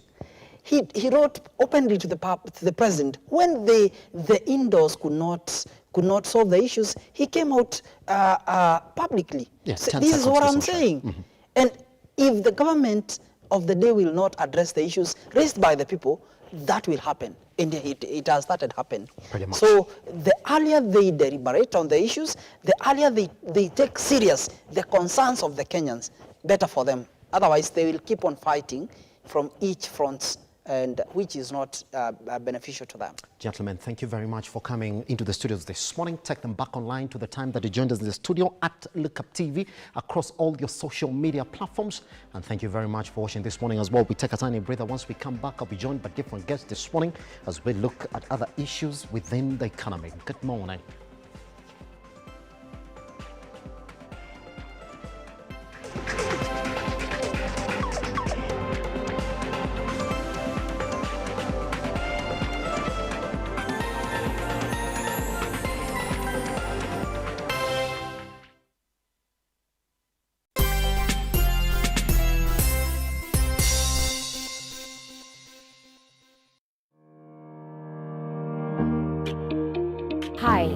and welcome to Tujenge Home.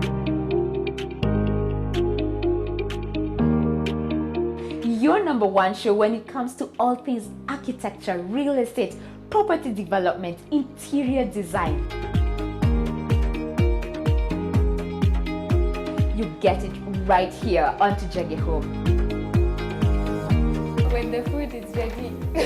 You want to serve them? Dinner is served. Yeah. Let's go. Let's go.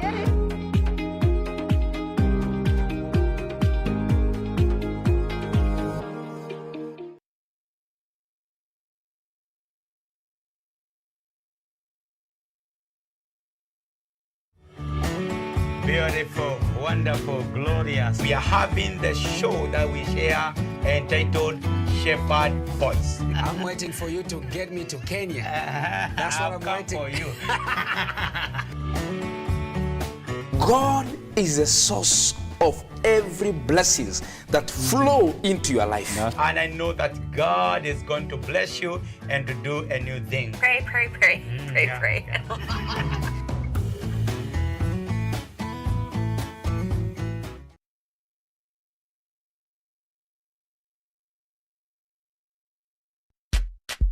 Sensei Institute of Technology is the home to the best practical courses, giving you a hands-on experience to handle the world.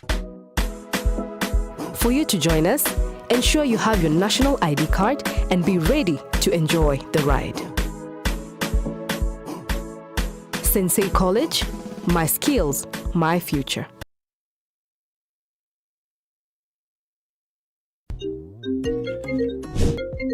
Hey darling, are we still on for a coffee date? I'm waiting for you to come and pick me up. I should be able to pick you in a few.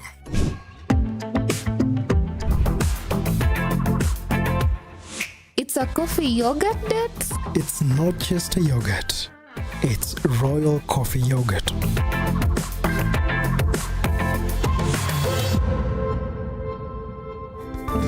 Flow with the sweet taste of thick and smooth Royal Fresh coffee yogurt. Royal Fresh, the royal taste of freshness.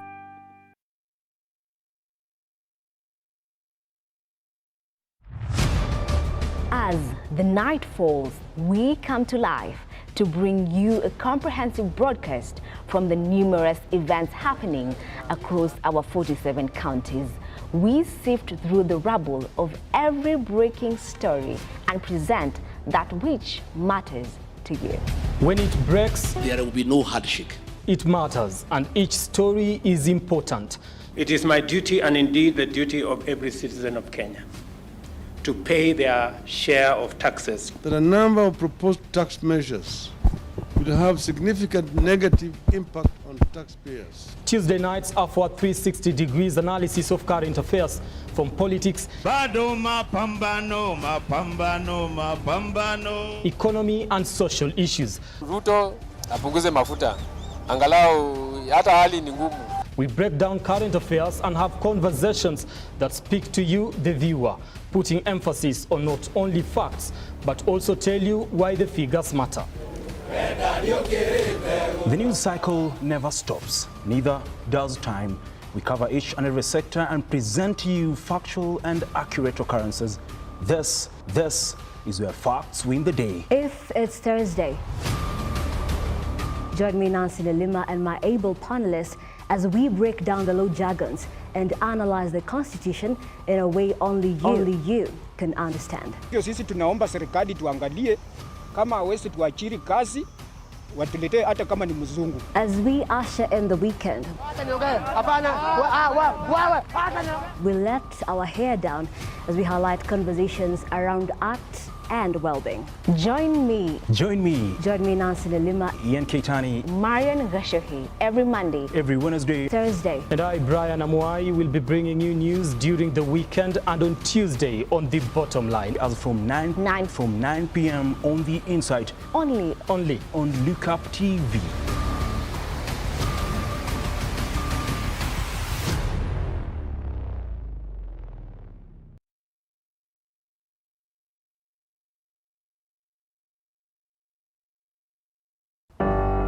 The story we're telling today is a story of passion in practice that grows into business. We have partnered with the Youth Fund, talk to as many youth as possible and work with them, hold their hand. It is an expose of captains who have decided to take on challenges in different sectors and industries within the country.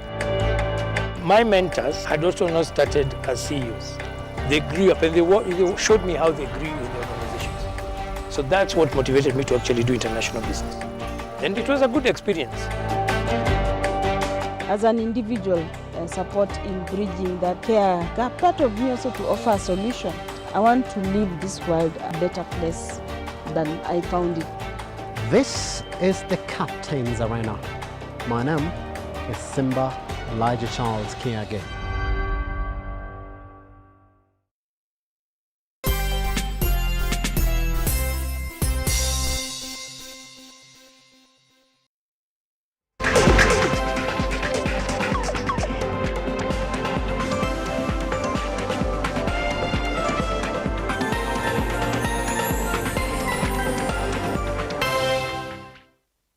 All right. Welcome back to Lookuptv. My name is Simba Elijah Charles Kiage. This is the Morning Drift.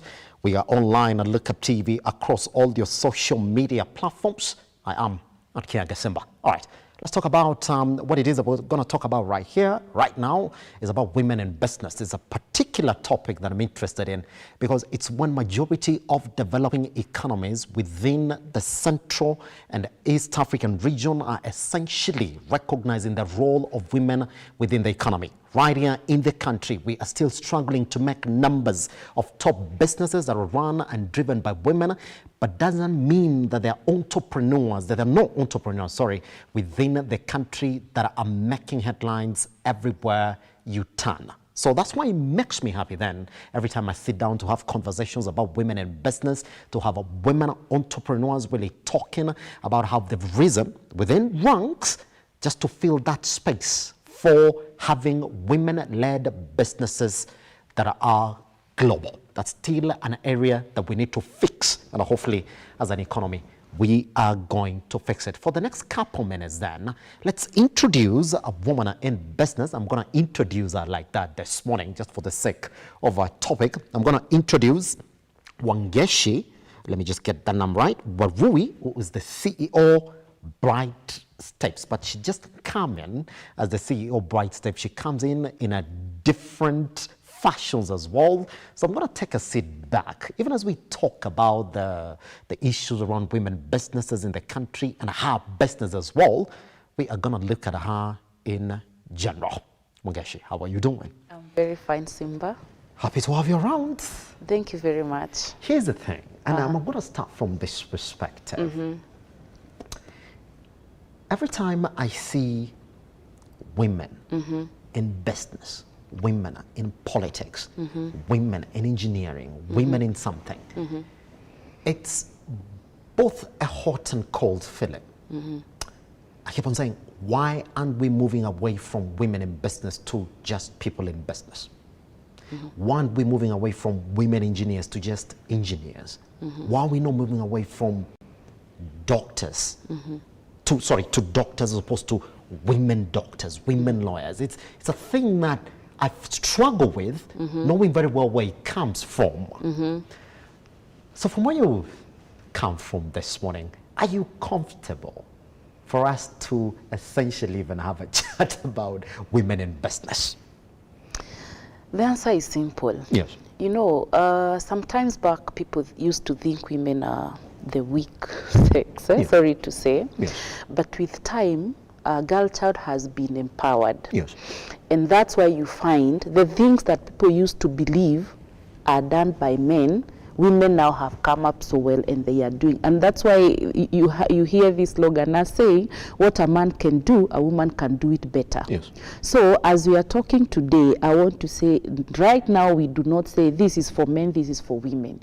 Women can do anything that men are doing. Yeah. So me, I'm comfortable when you say that because we want to to talk to that woman who is down there who thinks I cannot be a mechanic because mechanics are men. Yes. I cannot do this because this is what men are doing. That's it. So that we can tell them whatever men are doing, women can also do it better. Yes. For example, what we are going to discuss today, Wangechi, Warui in car hire business. Yes. People used to think a woman cannot run a car hire. Isn't it? Because of the risks involved, the things that happens. Complexity about understanding cars, you know. But now Wangechi has come in as a conquered. Yes. Yes. Pretty And she much. has the biggest car hire in town. So Pretty it's much. possible. Yes. And not only car hire, many other things that we are going to discuss. So when we talk about women in business, we are trying to tell women that there is no business which can be classified as this one is for men, this one is for women. Yes. So we want to tell women that whatever men are doing, women can even do it better.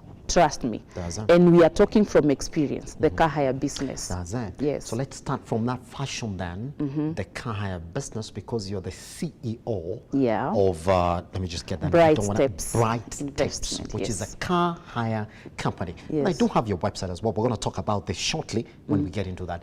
How did you end up in car hire business for somebody whose origin is essentially tax consultancy? Let's begin from that. By profession, I'm an accountant Oh, yeah. and I'm a tax consultant. Actually, I have an audit firm. Yes. But then, apart from that professional business, that's when I have so many other businesses. But you asked about how did I come into the car hire business. Yes. Let me tell you something, Simba. From the beginning, I'm one person who believed that I'm destined for greatness. And I believed the future is bright for me. So when you hear bright steps, it is because I decided it is a step at a time. I will be making a step every now and then. And not just a step, but bright steps. So when I was in college, I was doing my accountancy. I was in accountancy college. I was doing my CPA, Certified Public Account. That's what I was doing. And I was also doing my degree. I did them together. So when I was doing that, I'm one person who is very good with numbers. I love working with numbers. So my foster dad, who they brought me up, I was an adopted child. Yes. He was also an accountant. So he used to encourage me much. I wanted to be a lawyer, but he encouraged me to be an accountant. Yes. And he told me, you can never feed the market. If you go to farmers, they need accountants. If you go everywhere, they need accountants. So he encouraged me to I know be what one. your argument was. They also need lawyers, you know. You know, my dad was like, you can be a very good lawyer. And now I'm also a tax lawyer. Let me say I'm doing. But his argument was, Wangechi, lawyers are liars, lawyers are this, because he was very, very spiritual. So I'm like, and you are very good with numbers. Nakaniambia, he told me, lawyers are very not good with numbers, but I can see you can do it better. So that's how I ended up going to accountancy college, then did my BCom.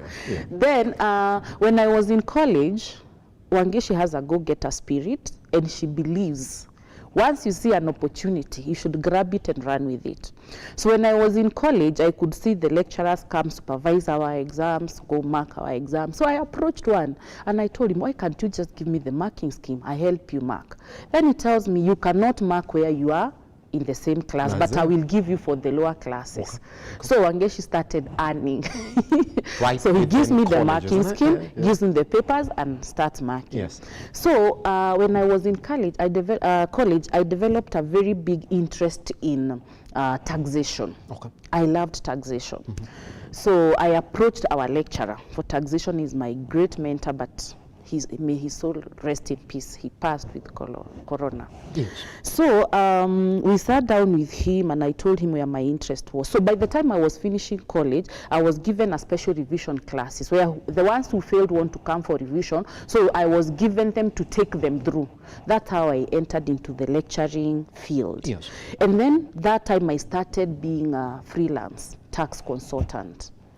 So during my freelance tax consultant, that's why I met with a client who was running a car hire business. And I was to stay in his office for like 2 to 3 weeks because he had issues with KRA. Okay. And I wanted to dig deeper, know how can we handle this, how will we sort out this. So during that time I was in his office trying to understand, because there was a lot of paperwork. How have you been filing your records? How have you been doing all this?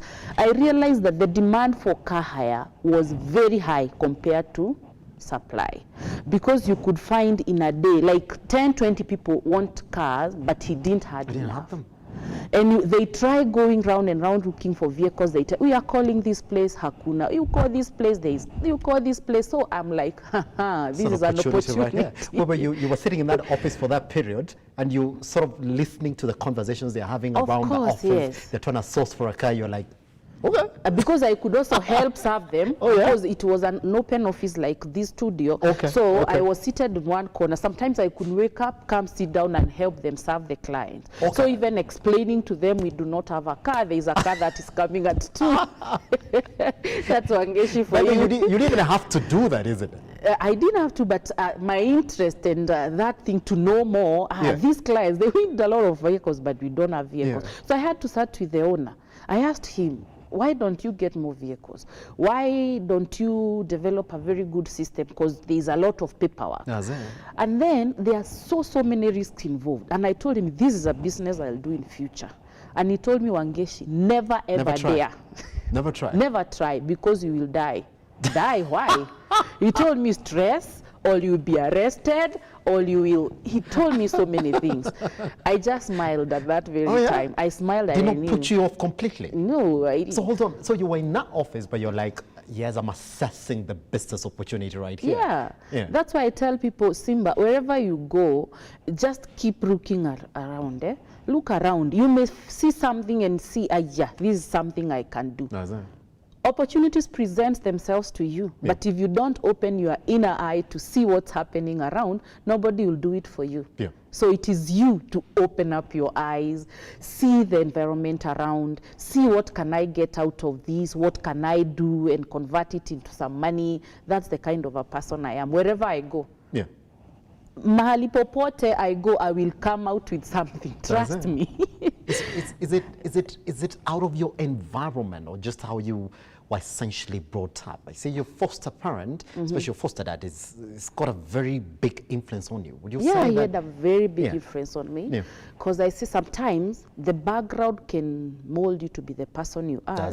And sometimes I always tell people, the background is not the one that determines the person you'll be, but it is you to decide the kind of a person you want to be and what you want to have in future. It is you. It all lies in you. So my foster dad used to tell me a lot. And you see, even as people who have parents, your parents tells you a lot. Every day in, day out. The people who are around you talk to you a lot. But at the end of the day, to them, those are just comments. It's you to make a decision. Say, I can pick this one who tell me, this is the kind of life I want, this is what, it is you. Nobody will ever shape it for you. Even our kids, we tell them a lot. But at the end of the day, they will sit down and decide what they want. That's the direction I want to take. Yes. Isn't it? Would you say that in your upbringing, in your growth, going to school, in your career steps, you were given this space to experiment? Yeah. Which essentially then grew you to this person who kept on looking. Yes, exactly. Because, you know, I talked to foster parents. By the time they adopted me, I had just completed class 8. So my background was very shaky, actually. I cannot say I had, you brought up by a drunkard dad, a very hardworking mom, but she does not have enough money to give you exactly what you want. So from me to learn, and you like, I want to be very hardworking like my mother. Regardless of how my dad was, my mom was there. And she made sure in the evening, every day you have food on the table, regardless of whatever the work she was doing. She was very hardworking, actually. But you see now, even when I was completing class 8, after being the best in Kirinyaga, they didn't have money to take me to school.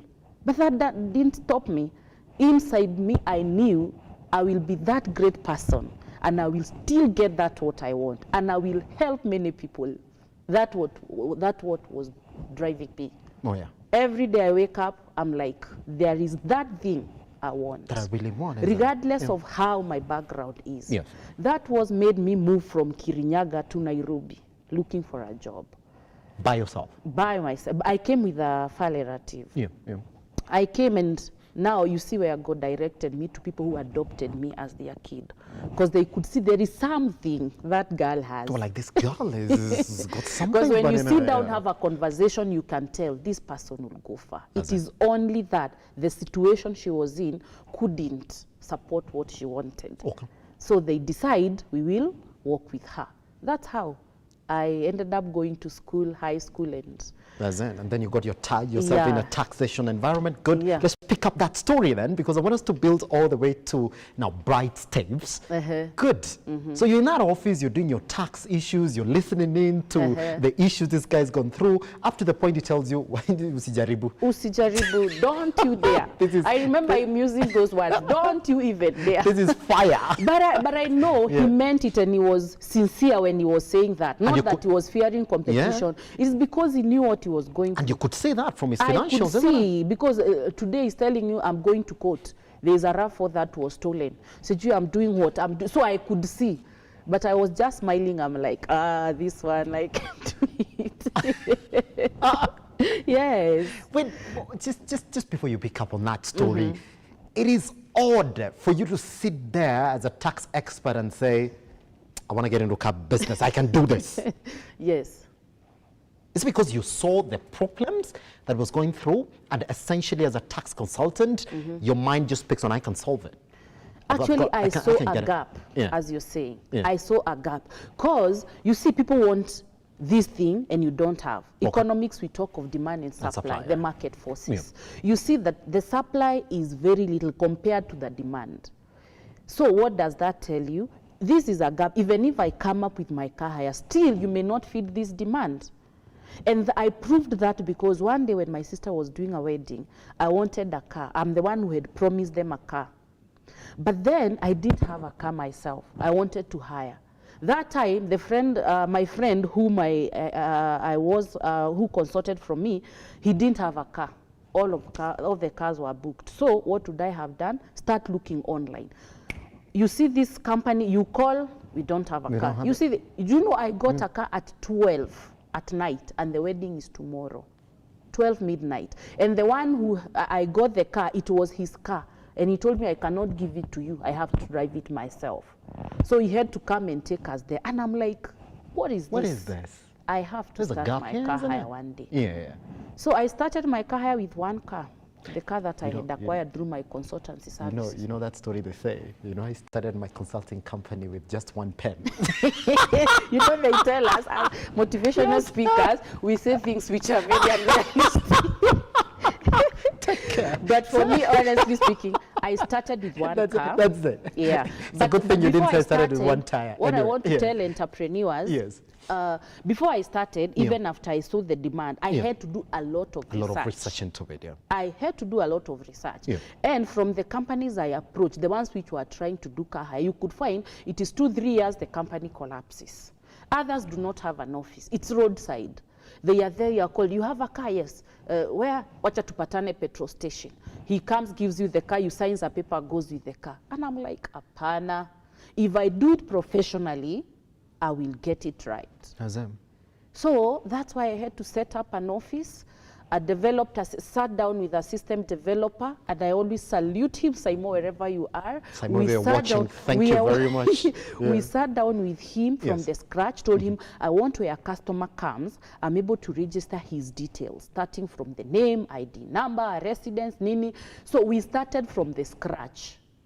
And we developed a very good system.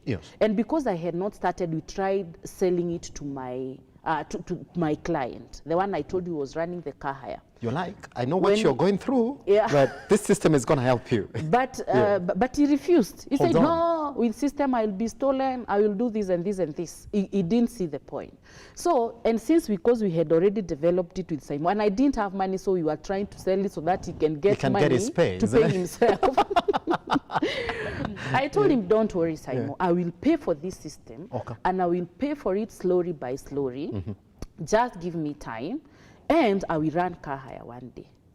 So you see that system now, I remembered it when I decided now it's the time. I called him, we came down, looked at it, added some few things here and there, and Wangechi was there. What was the time frame between you telling Simba to develop a system? Because I think you wanted to sell it to your client, and you essentially calling him back again, telling him, okay, system, now... It took us, I remember we sat with him for almost a month.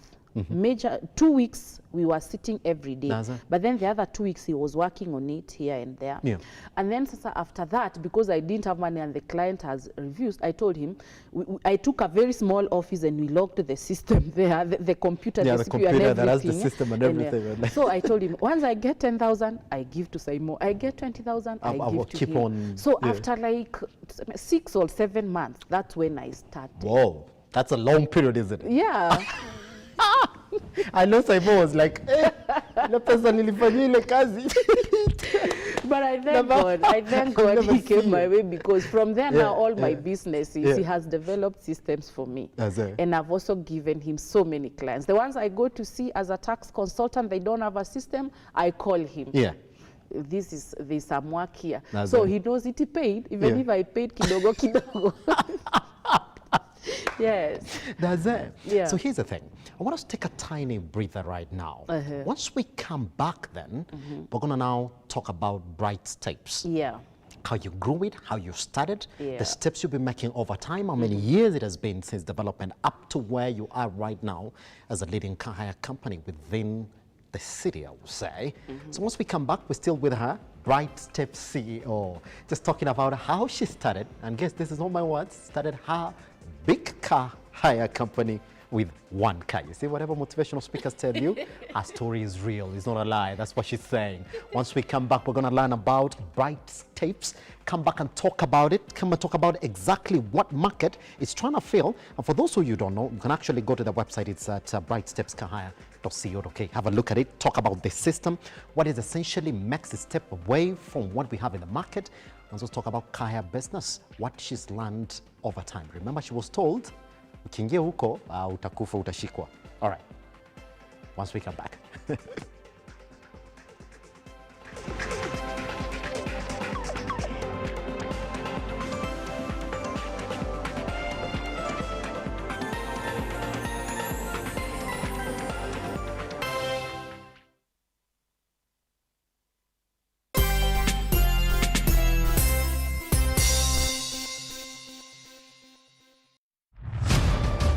As the night falls, we come to life to bring you a comprehensive broadcast from the numerous events happening across our 47 counties. We sift through the rubble of every breaking story and present that which matters to you. When it breaks, there will be no handshake. It matters, and each story is important. It is my duty, and indeed the duty of every citizen of Kenya, to pay their share of taxes. There are a number of proposed tax measures which have significant negative impact on taxpayers. Tuesday nights are for 360 degrees analysis of current affairs, from politics, economy and social issues. Ruto apunguze mafuta. Angalau hata hali ni ngumu.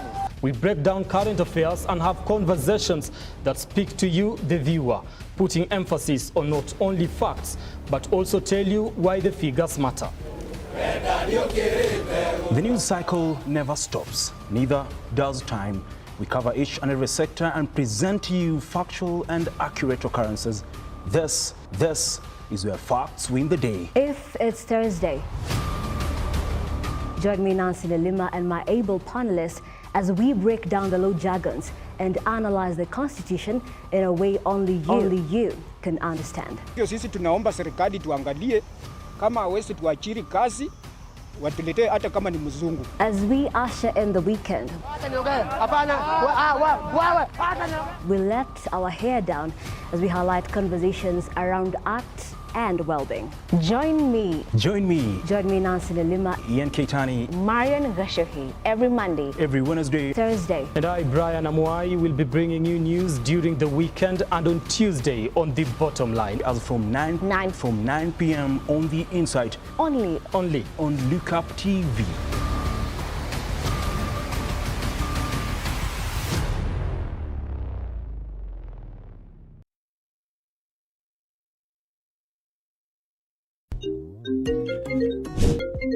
Hey darling, are we still on for a coffee date? I'm waiting for you to come and pick me up. I should be able to pick you in a few.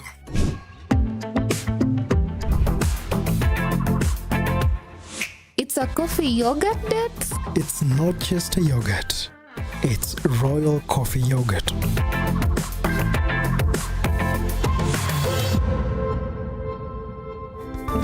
Flow with the sweet taste of thick and smooth Royal Fresh coffee yogurt. Royal Fresh, the royal taste of freshness.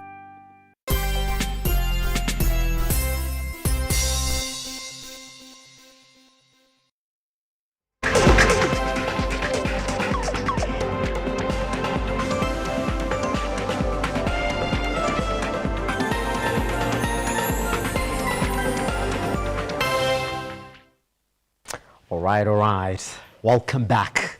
So the story continues then. For those people who want to understand exactly what it is that we're talking about, we are talking about women in a business. And today we do have the CEO and founder of Bright Steps car hire company right here within the city. Fantastic. So let's continue with the story. So now you decided to launch the company. You launched it with one car. One car, Suzuki SX4. Okay. I started with that car. It was a KCD. Yeah. So I really advertised myself to all my contacts on my phone book, Facebook, WhatsApp, and it's one car. So by the time I decided, now I'm starting tomorrow, that very morning I had a client in the morning who came and hired it. Then I had some few calls. You know, I had advertised me like I have 100 vehicles. And now I hired my car and I could use a matatu. Because I knew giving this car 3,000 per day, bus fare I cannot use 3,000 per day. No. So you see, I've already started making an extra coin. And then I talked to some few friends. I'm very talkative actually. I come to Simba, I see your car parked outside there. I tell you, Simba, instead of you coming with a car in the morning, park it here, pick it in the evening, go with it home. Why don't you give me that car? I work with it and I will give you 40,000 per month. So you see, I've given you something to think about. I talk to so many people. In the evening, a lady calls me, tells me, by the way, I have 2 vehicles. I have a Honda Fit and I have an Insight. So she's like, I can give you one. I see how you will behave with it. I went for the car at night. 8 p.m. I was in her house. I took the car, come with it. Continued advertising myself. So people started asking for vehicles which I didn't have. So at least I knew the ones I had, they were going every now and then. And remember when I started, I didn't have muscles to hire any employee. I was just starting. So like changing the tires was me. Maybe somebody seeing me opening the car feels for me, comes and changes for me. Checking the oil in the morning, you'll find me checking. I didn't even know I checked, but I was doing it. But I started with one lady. She was my student. I told you I'm a lecturer. So I pulled her because I'm a mentor to many. So I was mentoring her, and at that time she needed something. So I started with her. So she was sitting at the reception and me, I'm there taking the car to the car wash, doing there and there. But with time, after I got that car, the lady brought me the second car. So you see now I have 3 because she had given me one. Then after I paid her for the first month, she gave me the other one. And then she talked to some people. So by the end of the month, I had like, I think 4 vehicles. And remember when I started, I didn't even have rent for that particular space, isn't it? I had talked to the landlord. And I always tell people, if you're doing business, confidence is one thing that will take you places. Confidence. Are you confident enough? So me, I could go to the landlord, talk with the landlord, tell him, don't worry, just give me this space. I will pay you, trust me. Just like you did Actually, it reminds me today the way I started, and I'm like, you are one people who really pushed me. You are my destiny connector. You pushed me up somewhere. So that's how I started the car hire. With 4 vehicles, you're good to go. At least I was able now to feed the demand. But in business, something that I've learned, whether it's new or it's old, never stop marketing your business. Marketing is everything. It's a bigger aspect of how your business looks, isn't it? Because now, when I started like that, I also talked to our market at Vision, because by then I had already joined Vision as a director. Yes. Vision is of professionals. Yes. I'm a director there. I had already talked with the marketer who was marketing for us, so he had taken the digital space for me. So he's the one who was advertising for me. Every morning, you could find like he has posted my business to like 50 groups. He has put in Kilimani Mams, Sijui Ngong, Sijui Rogai, Kiambu Market, Sijui whatever. So people knew about this thing and people started calling. And that's how the car hire started. Pretty much. Yeah. Fantastic. So let's talk about how you've grown to where you are now. Would you consider technology, the system that you build, as one of those, I would say, boosters that helped your company shoot a bit faster than even your first client's company built? Let me say, I will agree with you, because the controls and how you run your business matters a lot. For example, like I said, the digital marketing is the one that really played the major key factor to make you visible and people know what you are doing. So at least people knew there is this car hire at Ngara, Paramount Plaza.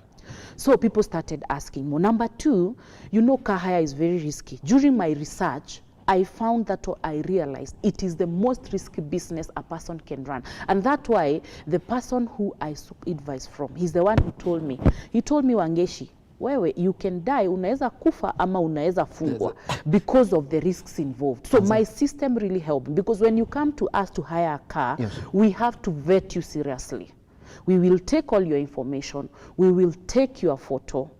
You see, we will scan all your original documents, then save it somewhere. And then we will have to go visit where you work. We have to go visit where you stay. If you are walking, you cannot just come and we give you a car. So, you know, that's what happens.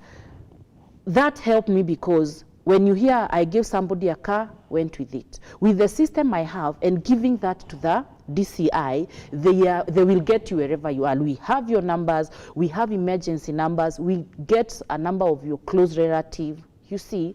So looking for you or searching for you won't be a big deal for DCI. So that's something that really helped me in that business. So the system and the way we vet people. You cannot just, if somebody refers to you to me, maybe you are my colleague and they know you very well, that one I can give. But if somebody I don't know, you just came in, you wanted a car, the vetting process will take some time. And if you're not comfortable, just come when you're ready. We do the registration and everything, then you will come hire a car when you're ready. Because all criminals want vehicles for hire. All thieves want vehicles for hire. It has happened to me severally, because, you know, you grow as time goes by. The mistakes I used to do when I started, I try sealing them every now and then. Like I used to lose vehicles, but at least every vehicle I've lost was able to be recovered, because I told you I had done research, I had a good system. So for DCI to get the vehicle was very easy. But you get the vehicle, by the time it's leaving your office, it is a KCR. By the time you are getting it, it's a KCL. Whoa. They've changed the chassis number, they've changed the engine number. Yeah, because they go by the write-offs. The car which has been, you hear it is write-off, the insurance pays, they will come by that salvage so that they can get the number plates, so that they can get the engine number, chassis number. So they will go look for a car which, you know, now the logbook reads fielder. So they will go maybe steal a fielder or hire a fielder. They will go cut the engine number, chassis number, they choma, they put what is in the logbook, change the number plate, change everything. So even if you are walking and found that car, you can't even know it's your car. That's not my car. Because they will do some changes here and there. So it has happened to me severally. I've lost vehicles which have been recovered.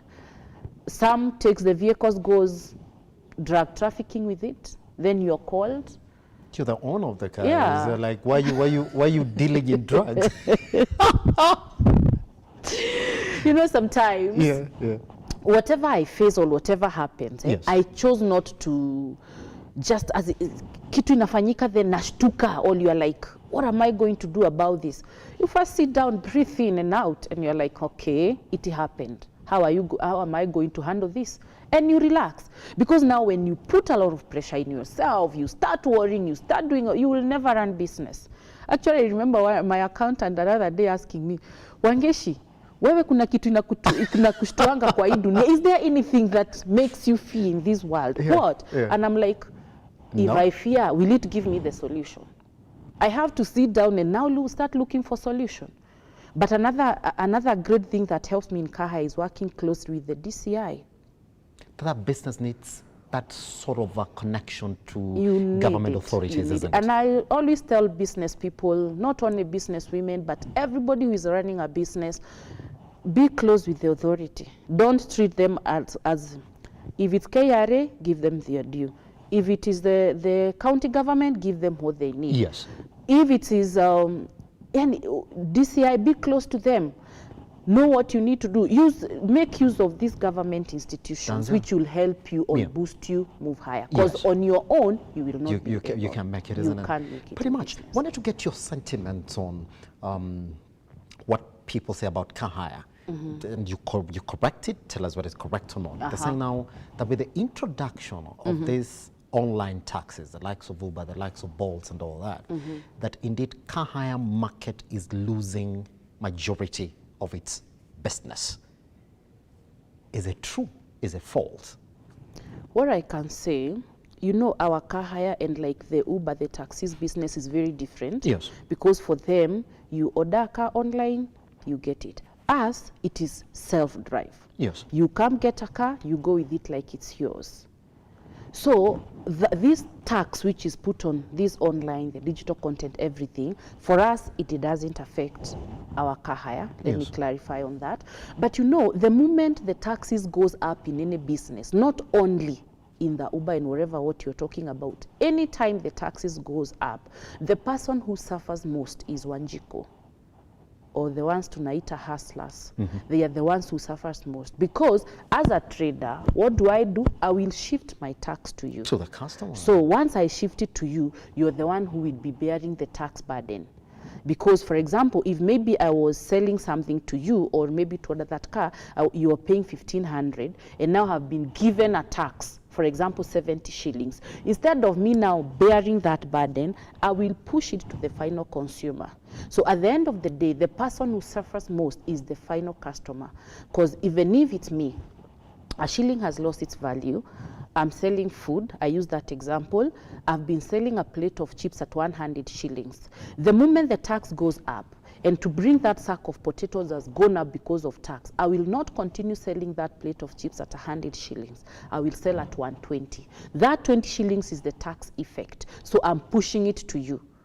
So if it is not food or it's something you can do without, customers opt not to. For example, right now many people are not using sugar. They've opted to take tea without sugar. So at the end of the day, as a trader, I lose because I pushed it to them. I will lose. And once I lose that, you see the government also loses tax because I pay them tax on what I sell. So at the end of the day, that's what we are trying to say. These taxes are affecting businesses, and by affecting businesses, the government is losing more tax than what they have been adding to us. Because, for example, VAT, it is charged on sales. So if I sold 2 million, I'm paying 16% of the 2 million. But the moment I've lost my customers, that 200 now, instead of making that 200,000 as sales, I've made 50. I will pay 16% on 50. Who has lost? See, the government has lost. Because they may opt, I don't have to use this for now. Let me wait until things are better.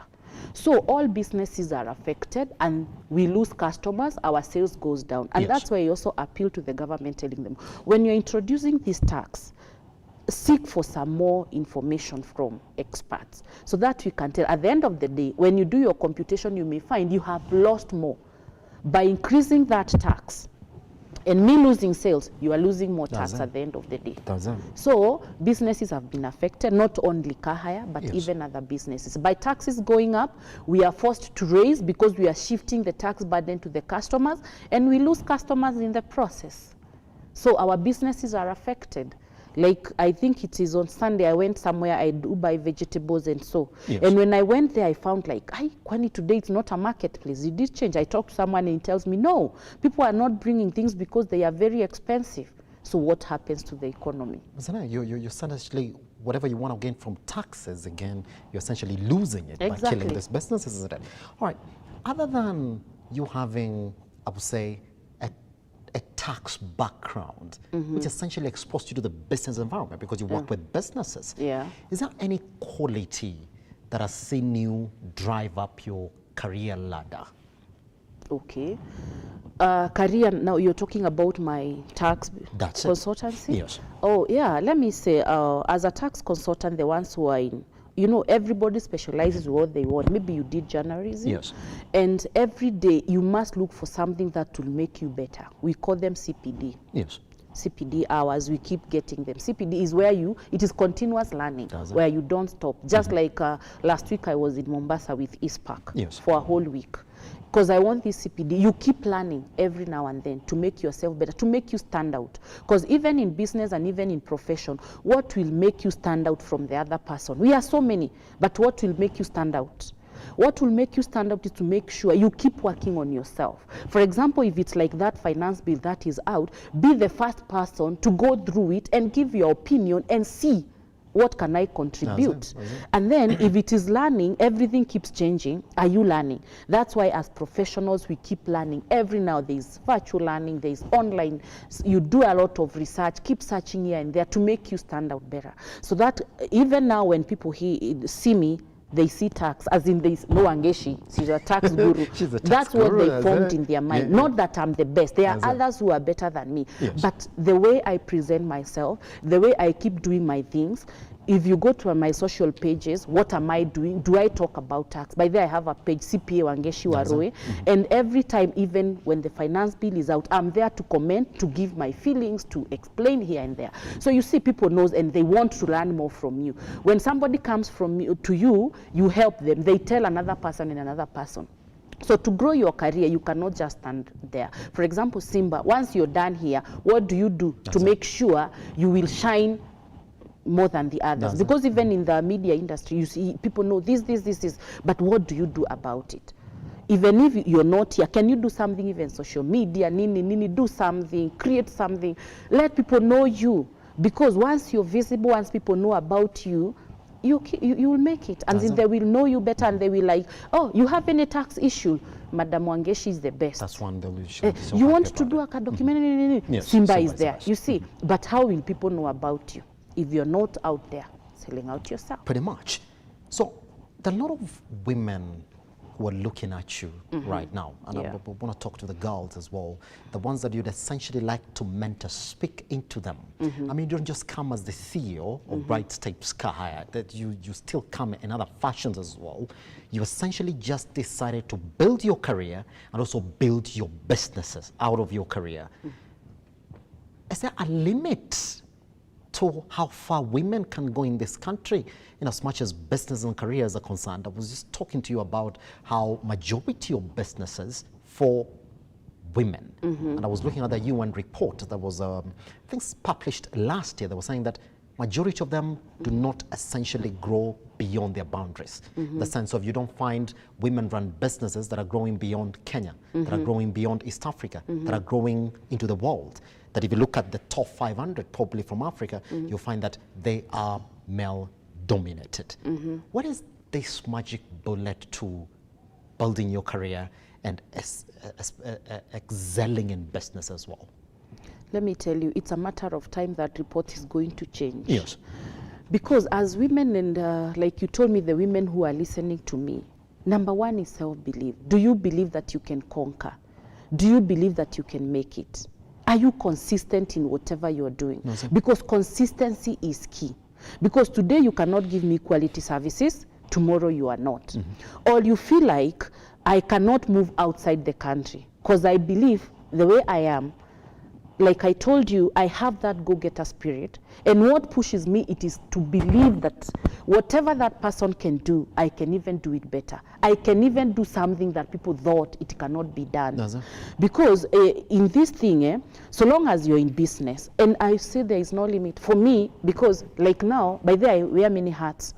I'm a lecturer, director, visionist of professionals. So from 4 levers come to vision. Yes. I have car hire business. Yes. If you're in Kikuyu and surrounding Ruthigiti, Kamango, come buy things from Bright Step Supermarket. That's it. I'm a tax consultant. Have any tax issue, I will handle it. But how do I run all these things? You run these things by trying also to mentor other people, your employees. I come employ you. I see the potential in you. I will try and build you up. Run this business for me. All I need, let me come give the inputs and everything. Do you have the right team? Do you have the right people who are leading this team? For example, now I can go somewhere for a month and sleep and people wonder, do you even have time for yourself? And sometimes I see like I don't even do much during the day. Kahaya has somebody who is leading. Go to the supermarket, has somebody who is leading. Go to the college, there are leaders, departments, people who are, but how do you put your structure? Do you have organograms? How do you run that business? Because the moment you are in it, mine, I tell them, is to think of starting another business. I want to create employment. I want to have more people in my bracket. Somebody who can come learn from it. And even, funny thing with me, if somebody comes tells me, now I feel now I can go alone. You support them, encourage them, give them the steps, and you move on. Because I always say, never ever fear competition, but mind what you give to your clients. And for you to grow big, big, big, the key thing here is integrity. How is your integrity? For example, Kahaya businesses, many Kahaya businesses, like I told you, they couldn't go beyond 3 years. Why? Because integrity is lacking. The moment Simba brings his car to me, I'm working with it. And I'm supposed to pay you by 5th. And that 5th comes, you don't see your check. The other month comes, you don't see your check. What happens? You pull your car. You pull it. And then that car, by the time you are picking it, you find it is in a very bad state. So for me, I do not take what is not mine. I really work hard for what I have. I'm a self-made person. And I really thank God for being with me all through. Your integrity. Give people what is theirs. Do not like shortcuts. Yes. That's why you hear my business are steps, step by step by step by step. Because the moment you run for shortcut, you will make so many mistakes. Yes. And you will find yourself failing in business. So breaking forth and becoming a very big person, it is not a magic. Because, for example, now the business is the way they are running. Right now, I was thinking of even breaking, find yourself in Uganda, go to TZ, go where. By the time, the next time we're having a sitting here, I will be telling you something new. That's the belief I have in myself. Yes, and I believe I have what it takes. It is just change of mindset. You may have all what is needed, but if you stick there, and you don't change your mind and see yourself making it and breaking forth and seeing yourself on televisions. Maybe people never thought. Me, I used to see myself in television when I was still small, but now have gone to all televisions. Change your mindset and believe in yourself. And every day when you wake up, ask yourself, what am I doing to get there? And even as you're getting all this money and your businesses, you're becoming successful, how many lives are you touching? Have you touched any lives? For example, me, somebody paid for my school fees. I pay for people's school fees, and I'm comfortably doing it, and I will continue doing it until I find myself taking more than 100 kids to school. That's Wangechi, and that's what is pushing me to work harder. That is my motivating factor. So then, I'm even afraid then to ask you the next question, because essentially you've painted the picture, Wangechi. if I meet you 5 years from now, let me just put this question differently.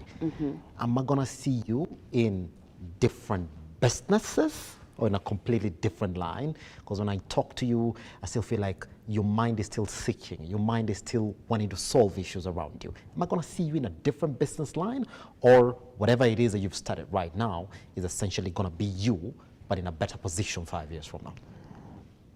I have a lot of potential in me, and I feel I've not utilized it fully. The businesses I have in 5 years to come, they will be the busiest businesses in Kenya, not only in Kenya, but we may have gone beyond in East Africa. That's my.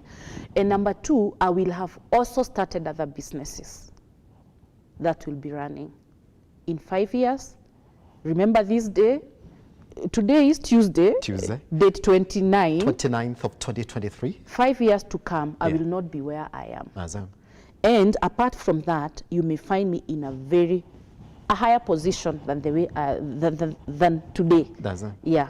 Where I will be having my foundation, my everything, doing it. I want by the time I'm leaving this world, I will have utilized that potential and what God has given me.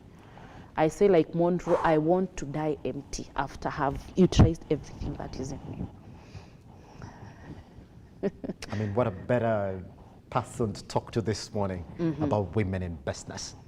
It's been an hour conversation. I can't believe we're running out of time. You sat here, been learning throughout. It's a thing. And they say that indeed women in business in the country and in Africa as well, they are making steps. But then if there's going to be a reference point, then Miss Wangechi right here could be the right person that you're looking at as a woman now. And just not as a woman in the country, but also as men in the country, on exactly what excellence in career and business can get you to. For those who are wondering where she is, just Google Bright Steps. Anything under Bright Steps, then you will see exactly that. Her name is essentially attached to it. Wangechi Warui.